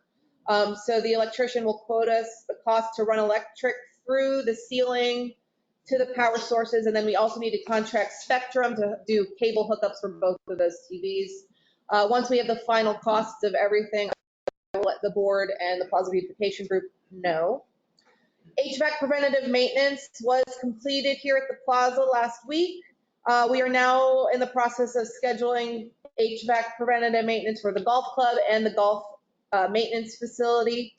Pressure washing of the decks is currently being done as well. That includes here at the plaza and the north pool. Interior painting has also started for the interior of the plaza clubhouse.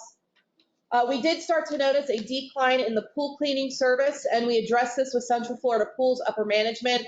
They had some staffing issues over the past several months, but this has now been corrected. They will service our pools at 7 a.m. every day so that the pools are getting cleaned first thing in the morning.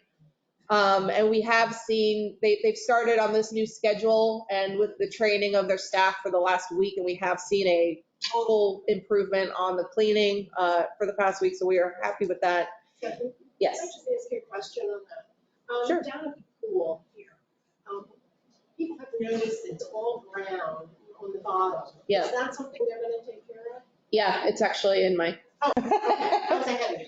No, it's okay. So that is something normal that happens just with normal wear and tear of the pool. But we just had the spa treated because of the similar types of stains. It was a deep acid wash. So we're asking for a proposal to do that for the pools as well, just because it is, the spa didn't cost that much to do, but the pools will be a little bit more because it's a different process. Because with the spa, it's such a small body of water, you can drain it and it's easy.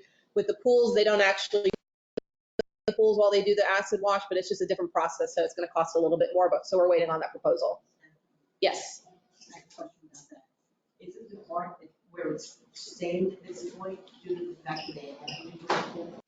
No, the staining is not due to cleaning. That's not been done.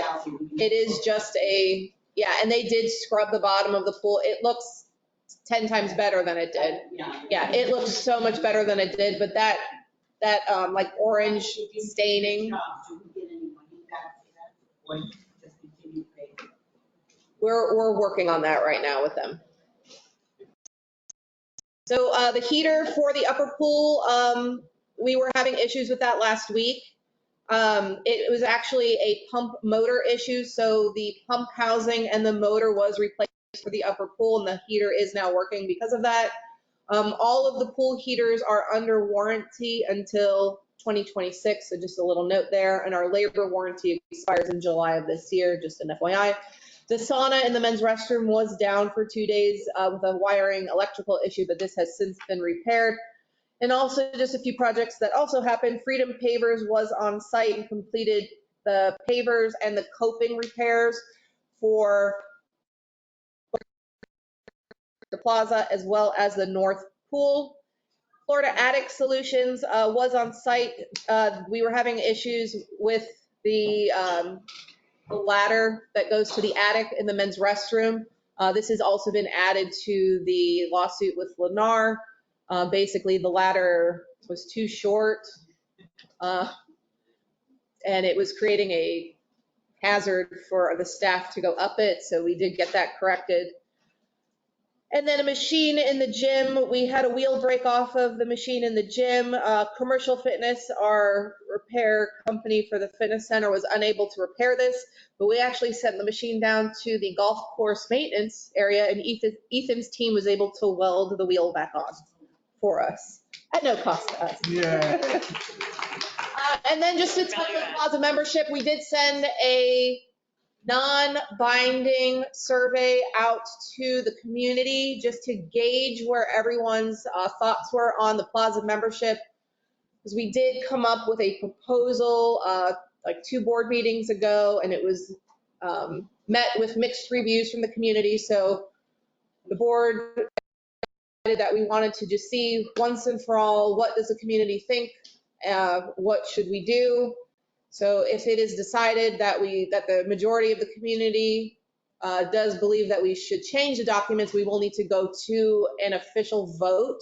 But instead of paying upfront for a mailing to do that, we wanted to just see, was it a 50-50 thought? Was the community leaning in one way or another? So the survey did close on Friday, February 9th. So we are currently compiling all of that data. I know we had actually just a very small handful of residents concerned that we were asking for their address. This was to so that we were not inundated with like one home making multiple votes, so we could track to make sure that people just voted 1 or 2 times based on how many people lived in their home. So that is why we asked for the addresses. But again, we are compiling those results from the survey. The board will review those results, and we will have something to the community soon about that. Do you know, Stephanie, how many people, from a vote perspective, does the community understand how many people have to vote and what the majority would be? We don't. So it would be 51% of how many votes? Of 937 votes. And I think that's important. It is. Because you can take all the surveys in the world. Right. And if 200 people are responding to the survey, it's not going to matter because Correct. you need, and I think the community needs to understand that this is all or nothing. Yeah, so if the board decides that we are going to go to a community vote, we are going to really get the word out and stress the importance of it. Because you can even see from our elections, like we don't get It's the same many thing people for to all, vote. yeah, all Yeah. HOAs. So in order to change a community document, we do have to have 51% of the community. Of 937. Of 937. Homeowners. Correct. 470. 469. Yep. Yeah. So, and just for reference, we did have almost 600 people respond to the survey, which is higher than any survey we've ever sent out. Now, granted, that could be 2 people per home, but it is the highest turnout that we've received with a survey. Stephanie? Yes. I have a question on those surveys. I don't know who made up the questions, but one of the questions was that it came to, I think it was the last one, that there was a question said, if you don't want anything changed. And my only comment to that question was, there was people grandfathered here in this community who have access cards, multiple ones that in our documents shouldn't have. There's also people like myself who are 2 owners and only one of us has access. Yeah. Why would anyone not fill out that survey who's right now has maybe 4 access cards or 5 and should only have 2? Why would I put anything but I don't want to change it? Because why would I want to pay more? I'm happy with getting all this where I shouldn't have.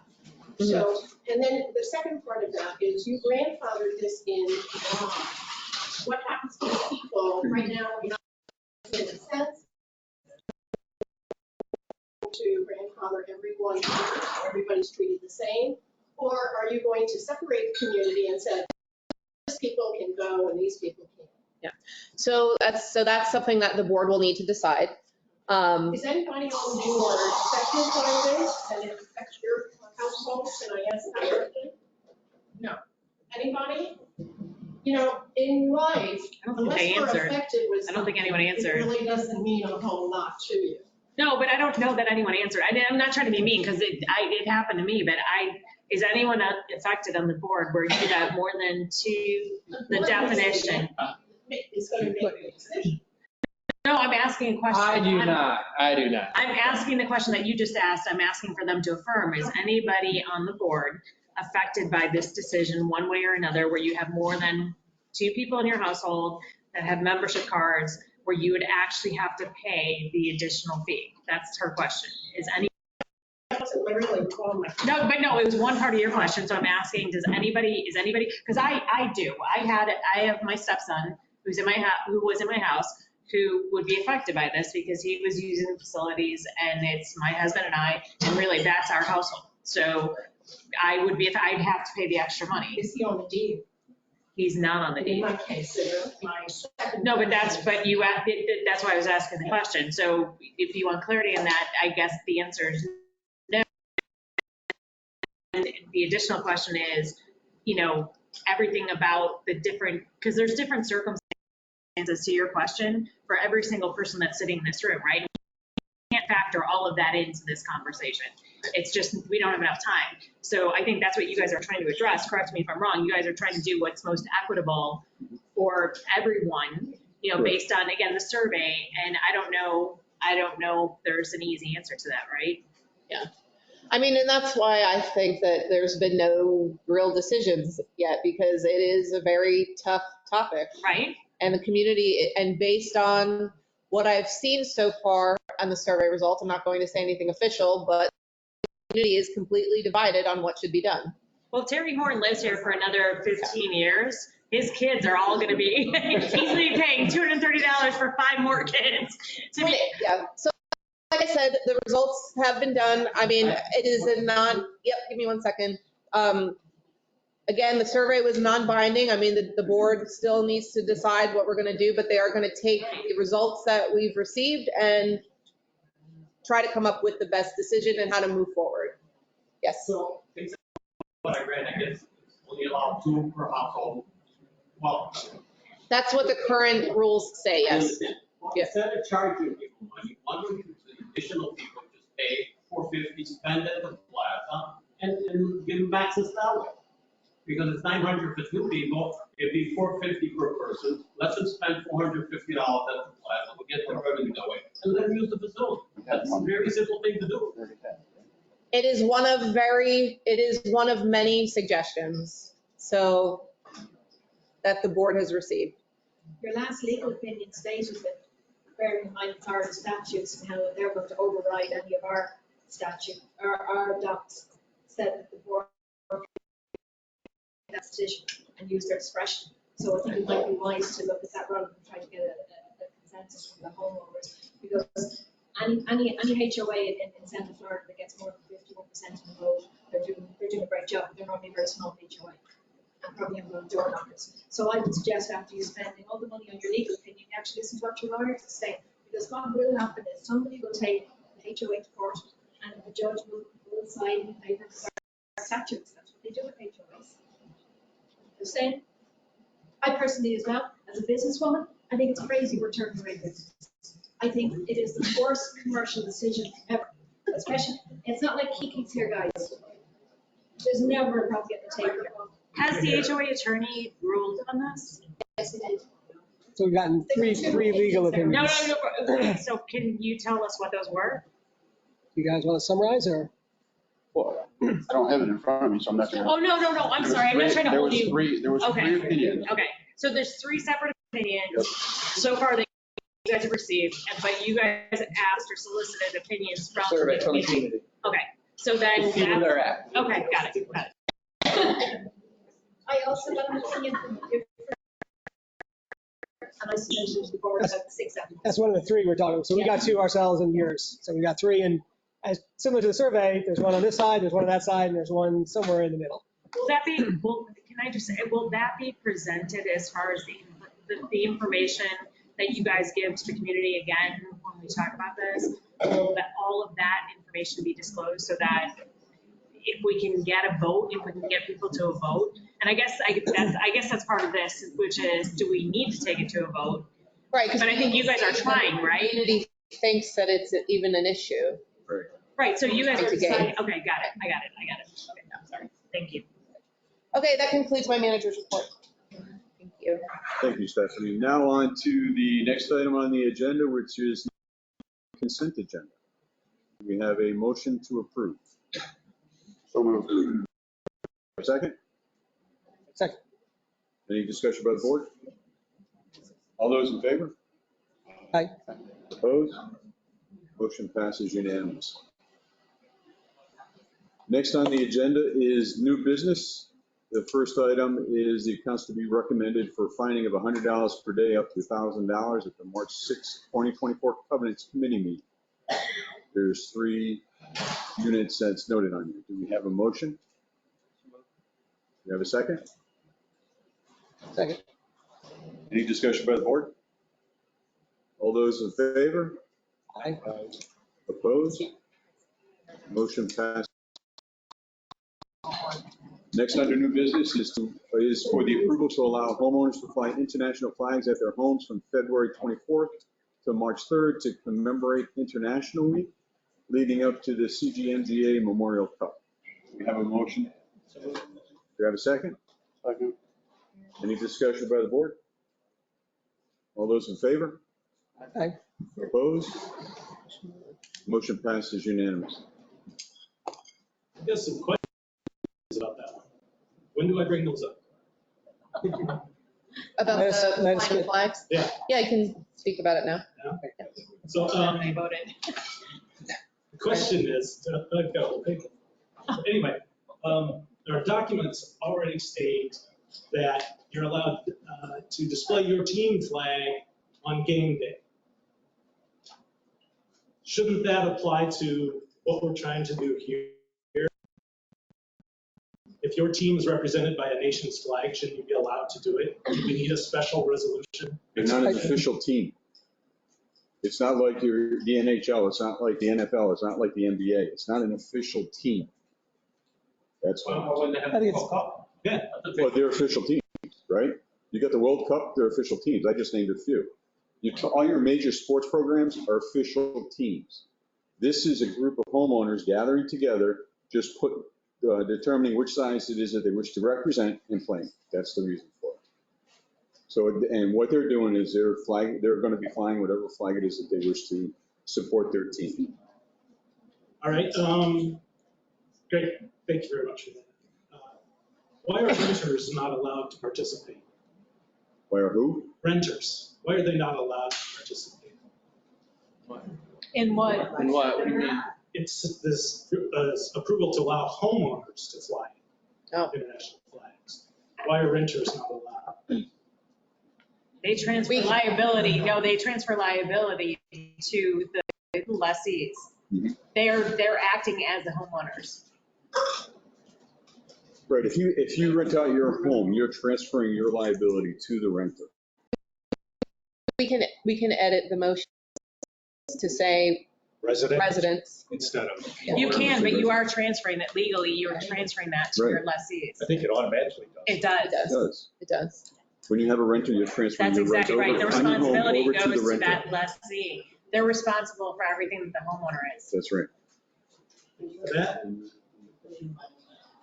What is an international flag? So the word international involves 2 or more nations. I think we all agree what a flag is. An international flag, let's say the McDonald's. I think international flag on that means non-American. So it's Canada or Ireland, UK. So those are the only countries that are allowed to participate? No, I guess there's 192 countries in the world. It says international flag. McDonald's is an international flag. You're gonna fly McDonald's? It's a flag that is flown in more than one nation. It's an international flag. So, Bob, so why don't we amend it to fly non-American flags? Non-American country represented by non-American. Country flags, non-American. country flags? Country flags. Country flags. Amended. Okay. Country flags. So country flag. Country flags. So let's go back. We have a. Let's see this. We might have more. How's that? We're gonna have country flags, including. Excellent point, Terry. Thank you. Because there are some really radical flags that we call international flags. And I don't need some of those flying around. So the rest of the government documents apply, like you have to have ARC approval for a stand, it has to be in a certain location. All of the other ARC rules apply to the displays of these flags. Is that true? Or can I put it anywhere? I want to know what the rules are. I can tell you. I don't think there's any set rule in regards to exactly where it needs to fly in the property, correct? For this period of time. Not that I'm aware of. I have not seen any rules, and people they put the big flags up on their cages. Yeah. Our documents limit the size, so we limit it on size. I just want to participate in the right way, so I just want to know what the rules are. Am I, is the ARC So what we rules about should size, do, is you that can still go back apply? to Larry Bickle, because he's the one who proposed. And ask him to redo it. They've done, But we're gonna have a it's meeting. the same proposal, but Larry Question is- Bickle has submitted. Yeah.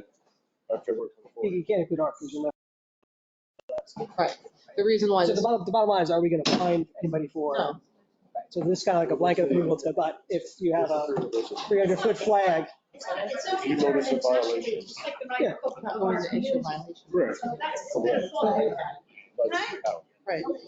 I'm the captain of the USA League. I'm sorry to hear that. I'm sorry. I'm trying to understand your concern. This is a fun community event that we all get together to try to encourage each other to play together and to enjoy each other and to respect each other's heritage. And so many residents choose to fly USA teams, and many residents decide to fly the flags of countries where they have roots, heritage, affiliation. And so we see flags from all parts of the world, and we welcome that. And our teams are comprised of individuals who say, I am Team USA, and we have teams that are comprised of individuals who say, I am Team International. And by the way, that's a mix of US citizens and not. And my flag is the biggest in the community so far. It is pretty damn big. And I have to stare at it. I think it Me too, Aaron. supersedes the typical HOA documents, and everybody is, when I hang my 15 by 30 flag. Mark does that, by the way. Yeah, Mark does it. Oh, no, he doesn't. Yeah, you. She's up on the ladder. And so I'm just like, I feel compelled to step up and It's say, big, it's big. it's a good fun event. What's the problem? Basically, yeah. You guys, we're the bad cops. You guys did the good As long cops. as people follow the things that you said, we wouldn't have no problem. The problem is the wording of this leaves it open to gross interpretations that are not finable, or they couldn't make them change. No, but is there a concern? No, but is Based on there? the words. No, but that are is written. there? No, but is there a concern? Like generally speaking, is there a concern? Based on they're written. No, what is the concern though? Like, what is the concern? Generally speaking. Based on this Meaning, exception. no, but meaning potential abuse in what way? Flying a flag that is people. You could. So somebody. Based on You're saying this, discretion. I could fly the neo-Nazi flag, and you couldn't do a thing about it. Okay, okay, got it. It's not, country flags are not specified, it says international flag. So we can amend the motion to state country flag. No, but that's a valid point. I Well, we understand can. what you're saying. I agree with that. I Put a agree with that. maximum dimension of 80 by 80 or 100 by 100. No. You wrap it around their house. No, but I wouldn't want, I agree. I wouldn't want something. So an HOA has a set of rules. And if you want to have fun and display a different flag, that's great. Exactly. But I want to be clear, what rules are we violating? No, but understand that the concern of what Patty was talking about is just getting to like what the root cause is. And I get your concern now. I understand we don't want anything to be controversial in the community. Will cause, yeah, right, that will be offensive, that will cause problems. I think what Patty was referencing was really genuinely camaraderie, competition, understood. But what I understand your question, which is what would we do if there was something that was very offensive, Yeah, it's like how would we avert an offensive situation that could arise is the question, I think, at the end of the day. Well, if we, why don't we just amend it, the motion? Period. So do we have a motion? Yeah, I agree with that. No, I agree. I'm sorry. 1 second, please. We have a motion to amend the previous. Just Terry made the motion. Terry, will you amend your motion? I'll amend the motion to add Country. country. Okay. And I don't care what country gets flown, because are you offended by a certain country? Okay, good. Can we move on? I think he was talking about announcing. I have a second motion. Pat, you second. We have a second motion. Do you second? Sure, sir. Okay. All those, any discussion by the board? All those in favor?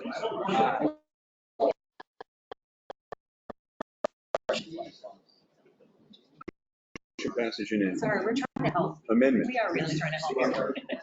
We're trying to make this bad. We're on a board too. Okay, so let's move on. So the next items under new business are foreclosure authorizations. You want to do them separately or do them together? Together. Okay, so for new business A, C, D, and E, do we have a motion to approve? Do I have a second? Any discussion by the board? Yeah, so the 1444 bunker by Red Ash is no correct. No address. Oh, sorry.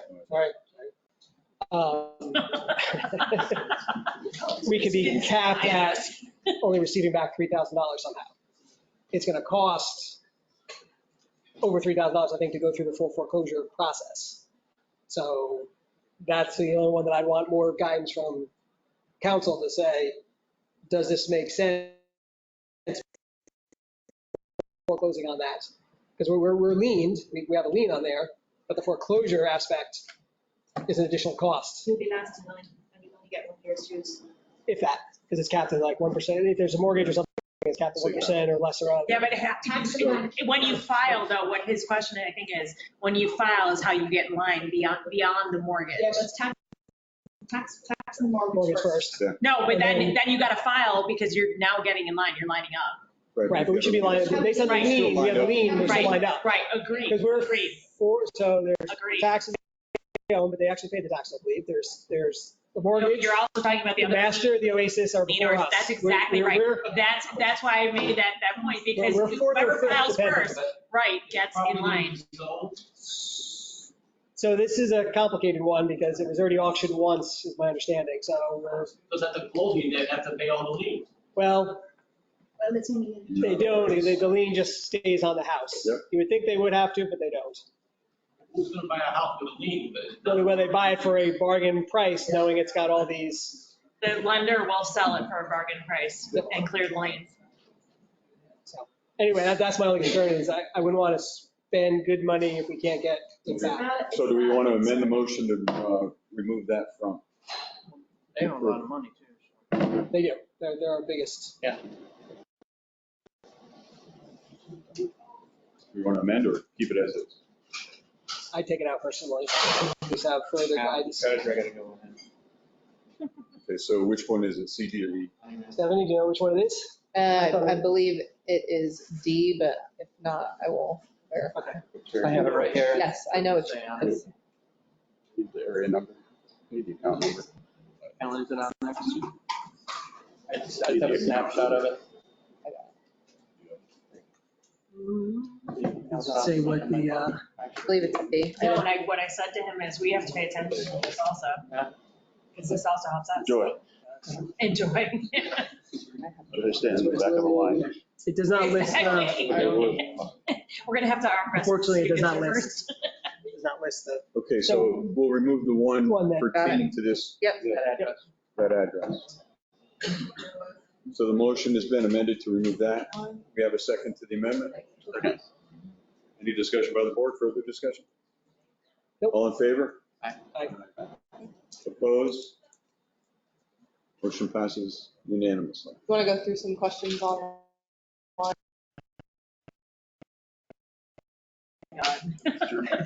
Sure. You don't know who has unauthorized plaza cards until you finish the audit. How will you know who to charge the extra fees? Point, I think that we are waiting to compile the results from the survey first, just to see where the community aligns, and then if needed, we will do the. How many people have through that? I'm sorry? How many additional people would this affect come into the club? We talk about hundreds, thousands, 50, 10? It's over a few hundred, not a few hundred, it's over 100. We know that for sure. Can we do an actual cost benefit analysis study on what the actual effect of providing additional membership access to the plaza facilities would be before putting the membership card question to vote? That information would be much more beneficial than just making assumptions based on circumstantial evidence. How do you do that with like how do you do that? I see the restaurant. How do you do that with the gym? You can't. It's like a traffic It's study. more You usage, need to- right? It's more usage. How do you That's get all it? you have. That's exactly right. We also have to remember that. No, it's the usage. I'm saying there's no, with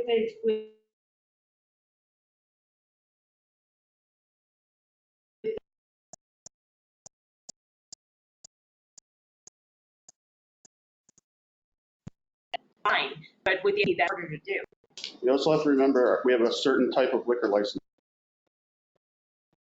You have certain formulas that you have to adhere to. You can't just go all in, or we have to go through another approval process to get a different type of license. What do you mean? You have commercial licenses, you have like party store licenses, you have private license, you have public license. So we have to have so much food. Ellen, you probably remember what's the? I think it's 60/40. There's a ratio. Yeah, there's Okay, a got ratio. it. Got You start letting more people in and they don't drink, or they drink more, then all of a sudden, what are you it. gonna Got do? it. Hey, you gotta go because you drink too much, or you Got it. gotta go because you Got drink. it. So, have the golf guys. No, but here at the plaza, it's different. It's different. Plaza's private, golf That's is right. semi-private. The last thing I do is mess with Liquor Control Commission. That's assuming the extra people use the gym are gonna drink more. That's a bad assumption. I mean, Sir, I'm not assuming anything. I'm telling you what the Florida Liquor Control Commission is telling us and the attorneys. So we have to be careful. It just can't be a free-for-all. What if our members drink more? If we get out of balance that way, what's gonna happen then? This is the way it was set up when Lennar ran it, and then we just took over. They say though that we're hitting the right balance at this point?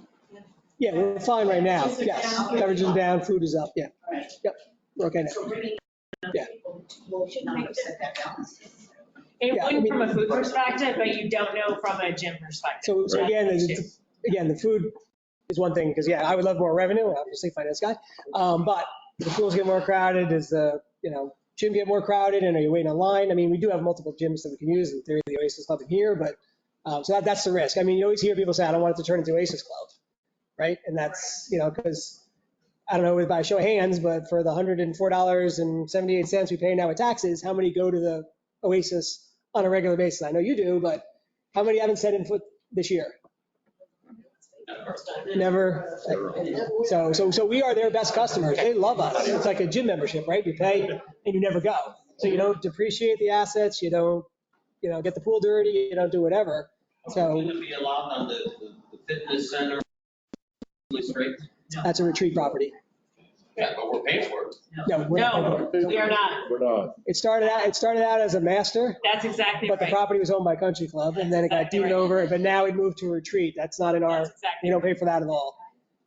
I want to go back to your comment, and I do understand what you're saying, because, it gets to be a free-for-all and you have so many people, but, the houses, when you bought them, they really were allocated for at least 2 access cards. And in my case, because we're related, only one person can use it. So I think there's like different situations here, and it doesn't make sense to me we're paying the HOA the same as everyone else, but I can't, my grandson, who's 28, cannot come up here, has never come up here, has a good job, would like to utilize the gym and the restroom and the pool. I somehow, and also, when I came here and I contracted for this house in June, I came to the plaza, I met with them here, and I was told I could have the access card for the boat. When I came in September 1st, it all changed, and then they said, well, it was grandfathered. And somehow I can't understand that. And then if you don't open it up, what are you going to do with all the people that right now have access cards, who's over the 2, and I somehow can't understand. Who has that. That's a access whole cards to the plaza? They do open the memberships, but I feel like it's not fair to people like myself, who's an owner. We're on the deed. So the comment online, who has access cards? So back in the day, as long as you came up to the plaza and so I'll take my daughter who was living at the time, 2 daughters, but only one decided to come up. They just basically said, do you live here? Yes. They took your picture, gave you an access card. So actually my daughter, and again, you're asking if I'd have the same situation if she didn't just move to New York 3 months ago, right? So she still has a plaza card, but so one of the options. My stepson does too. So one of the options is, to your point, is go strictly by the documents. It's up to 2, but they can't be blood related. And again, I don't understand Lennar's logic except for maybe capacity issues. And we basically turn off access to anybody who doesn't fall into those guidelines. So my daughter's card we killed. Your stepson. It was already killed. Everybody who has the whatever 500 cards that are out there that were issued under the, hey, let's have a free for all and everybody come to the plaza, those will all be turned off. That's going to create a lot of, Gary's daughters, or granddaughters. The other thing is when I came up here, I had realtors and I had everybody here telling me I could. So when you're selling homes, you're going to then tell everybody coming in here, oh, you know what, now your sisters, the only one of you only can come in here and use the pool. You're going to have people that won't come here. Mm-hmm. Oh, I know, and that's the inequity we're trying to look at, right? In other words, but some people want 4, some people want only 2, some people want 3, some people want 5. So again, it's it's and again, I don't know who posted. I saw it on, I think it was on Facebook, but like what the original plan for this plaza was supposed to be, or the golf club from Lennar, and I've only heard urban legend that they overspent on the Oasis, so they scaled this way back and they scaled the golf club way back. But like at the golf grill, we've got a capacity of 37 people for inside. Why am I paying for usage for 2 people and only 1 to come? So I get half of it. It's been 6 months now. I know. Oh, I know, and that's what we're trying to figure out is what's that equitable, or more equitable approach. I'm going on a cruise in March. I want to get there. I will say, no, I want to add to what you said. I'm in that same boat. So my stepson was the first one to live in our house here. He's got a card. My husband and I have a card. Really, the 2 owners on our house is me and my husband. So we're the 2 legit owners. Through the audit, his card got canceled, which it should have, for sure. But at some stage, you either have to abide by the ruling and start from there, clean it all up, and then decide what is acceptable, or continue like with these exceptions, because you will always find somebody in this community that has an exception, and that's not going to be fair to everybody else. So we either have to, which is what you guys are doing, go through the audit, abide by the rules as they're written, and then decide on a change. And I am 100% supportive of that.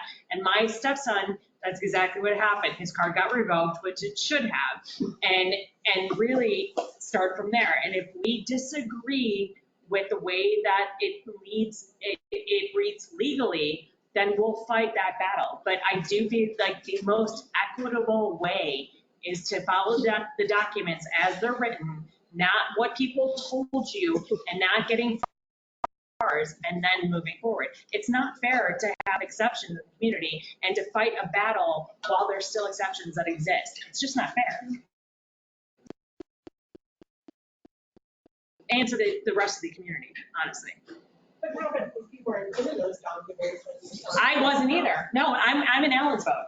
When we first bought our home, we signed up, we had 4 people signed up. That's not fair either. It isn't fair. Yeah, but Is it not a condition of Originally, when I started working here, the first thing I did was check the HOA. Their clarification was at the time, you make sure if people want to have access to the plaza, the golf course was separate. Oh, Lisa, I agree. Then they must be on. Lisa, I swear to God, this has nothing to do with you. Because I bought in 2019, and I know who I signed up. It was my stepson, his, at the time, soon to be wife, my husband and I, we all got cards. Yeah.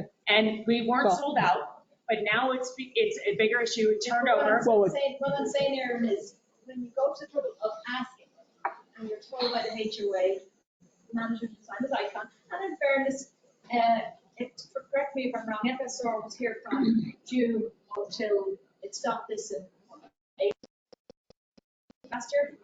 And so it was the same situation, and they were telling homeowners exactly the same thing. So this was just a bold face overnight. My point is that if you are told that by a homeowners association, there has to be some sort of consequences from the. Lisa, I don't disagree. I'm telling you, I'm sitting next to the most honest guy in this room, in this community. Hey.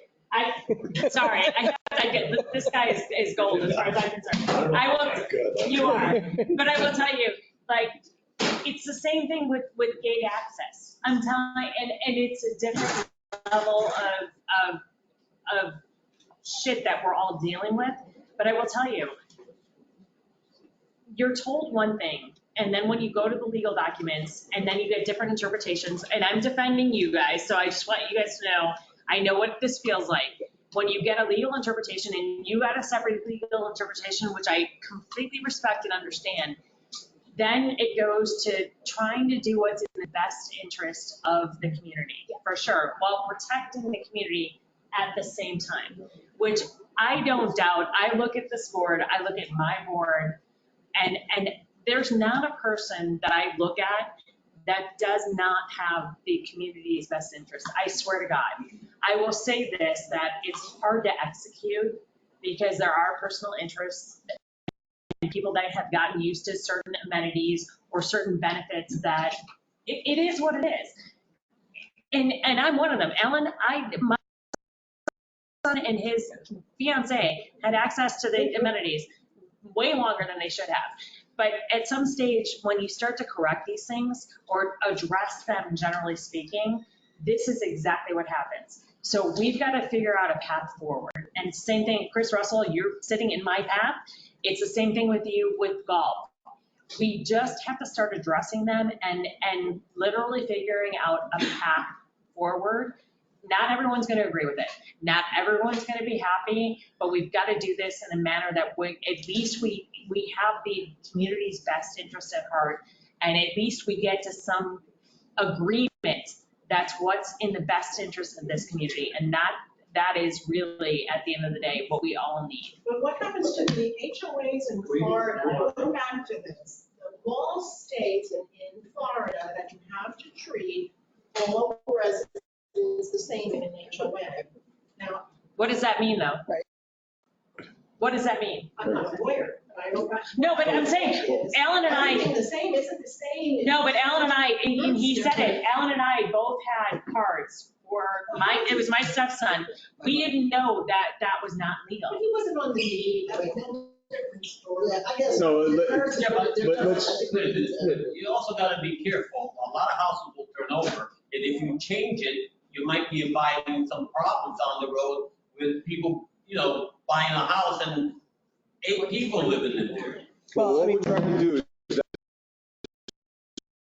we're trying to get a feeling in regards to the temperament of the community, in regards to how they'd like to move forward. We're going to execute whatever it is that we need to execute to make sure that we're doing the right thing for the community.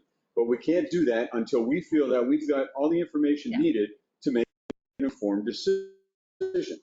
If we just do it off the cuff of our sleeves, it's going to irritate a majority of people. We're not going to have anything behind us, if I may, but we're not going to have anything behind us to support the decision it is that we've made. And it doesn't say 4 deed owners or 5 deed owners have a right to membership. That's not what the document says. I think the question is about the 2 on the deed. I agree with you. I'm just telling you that it's not 4, it's not 5. It's literally one, it's actually 1 with the definition of the related party. And that's what's at, literally what's at stake here. I think the definition got added. It didn't.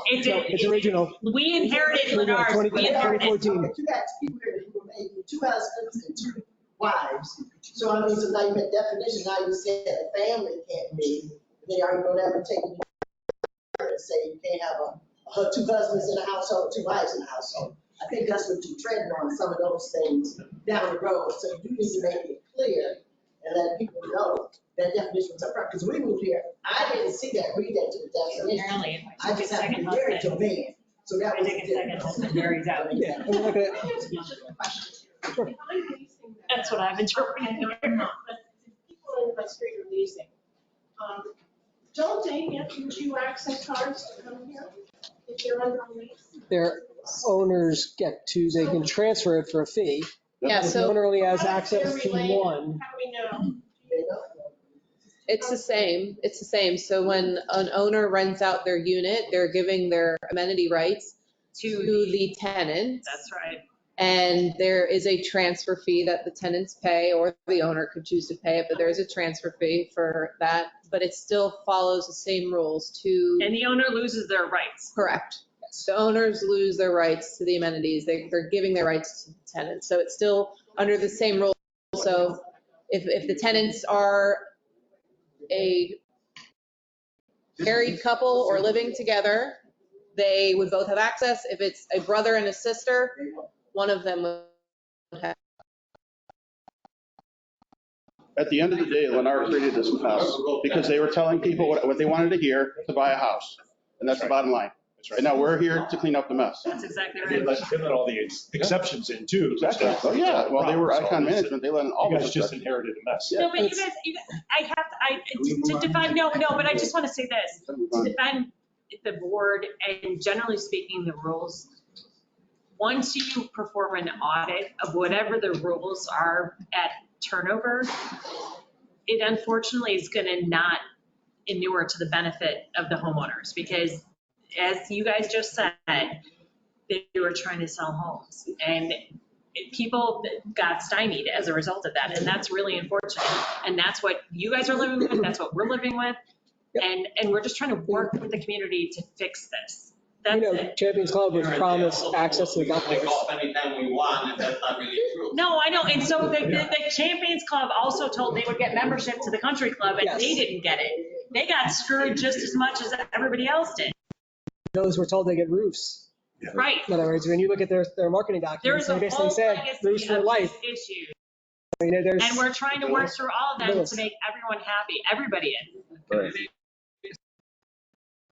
I think the problem we had was the survey when things all mixed together into different options. I think you need to retake the survey, break each of these issues down into individuals. So one would say, are you in favor or against having no blood relatives, sharing access or whatever? Are you for or against allowing grandfathering in? Are you for or against? You'll get a pulse of what they feel though, each issue by issue. That is true. Separating everything is very critical. That is critical. And that some of those questions were by meeting, but so you need to have somebody who actually. I agree. I agree. Okay, we'll take one more question. Yes, sir. Are you gonna limit ownership to 2 people per property or? You can. You can't limit You can. ownership. No, because what I was wondering if your kids, 1 or 2 kids are on the deed as co-owners, do they have the same privileges or not? It's still 2 per household. I mean, just only 2. It's still 2 per household, yeah. Of a property. Correct. So if a But home, that wasn't the issue when a lot of people purchase their properties. They said anyone's on the deed has the same privilege. That's what I do. so that's what you were told, that's just not what's written in the That contract. was on the document. Yeah. In the document. Is there any questions online? I think it's just more. It's just comments about the plaza membership. Having the extra access cards in addition to the 2 already provided actually increase the revenue for the plaza without that information and it seems it is only increasing usage benefits for those that need extra. does not affect me negatively or there is a financial benefit, I would be all for it. Without data, we are just assuming the revenue usage. I thought the $250 fee may have been directly addressed that issue.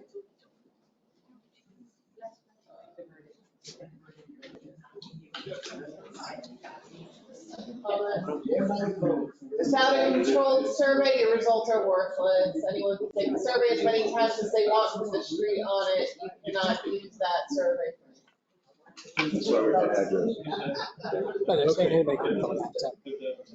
So with that said, we have a motion to adjourn? I'll move. Second? Second. All in favor? Aye. All opposed?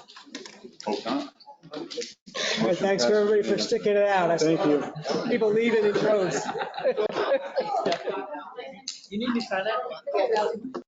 This is your extra 1 hour. Make it happen. Happy to do it. You're doing a good job. I just want to make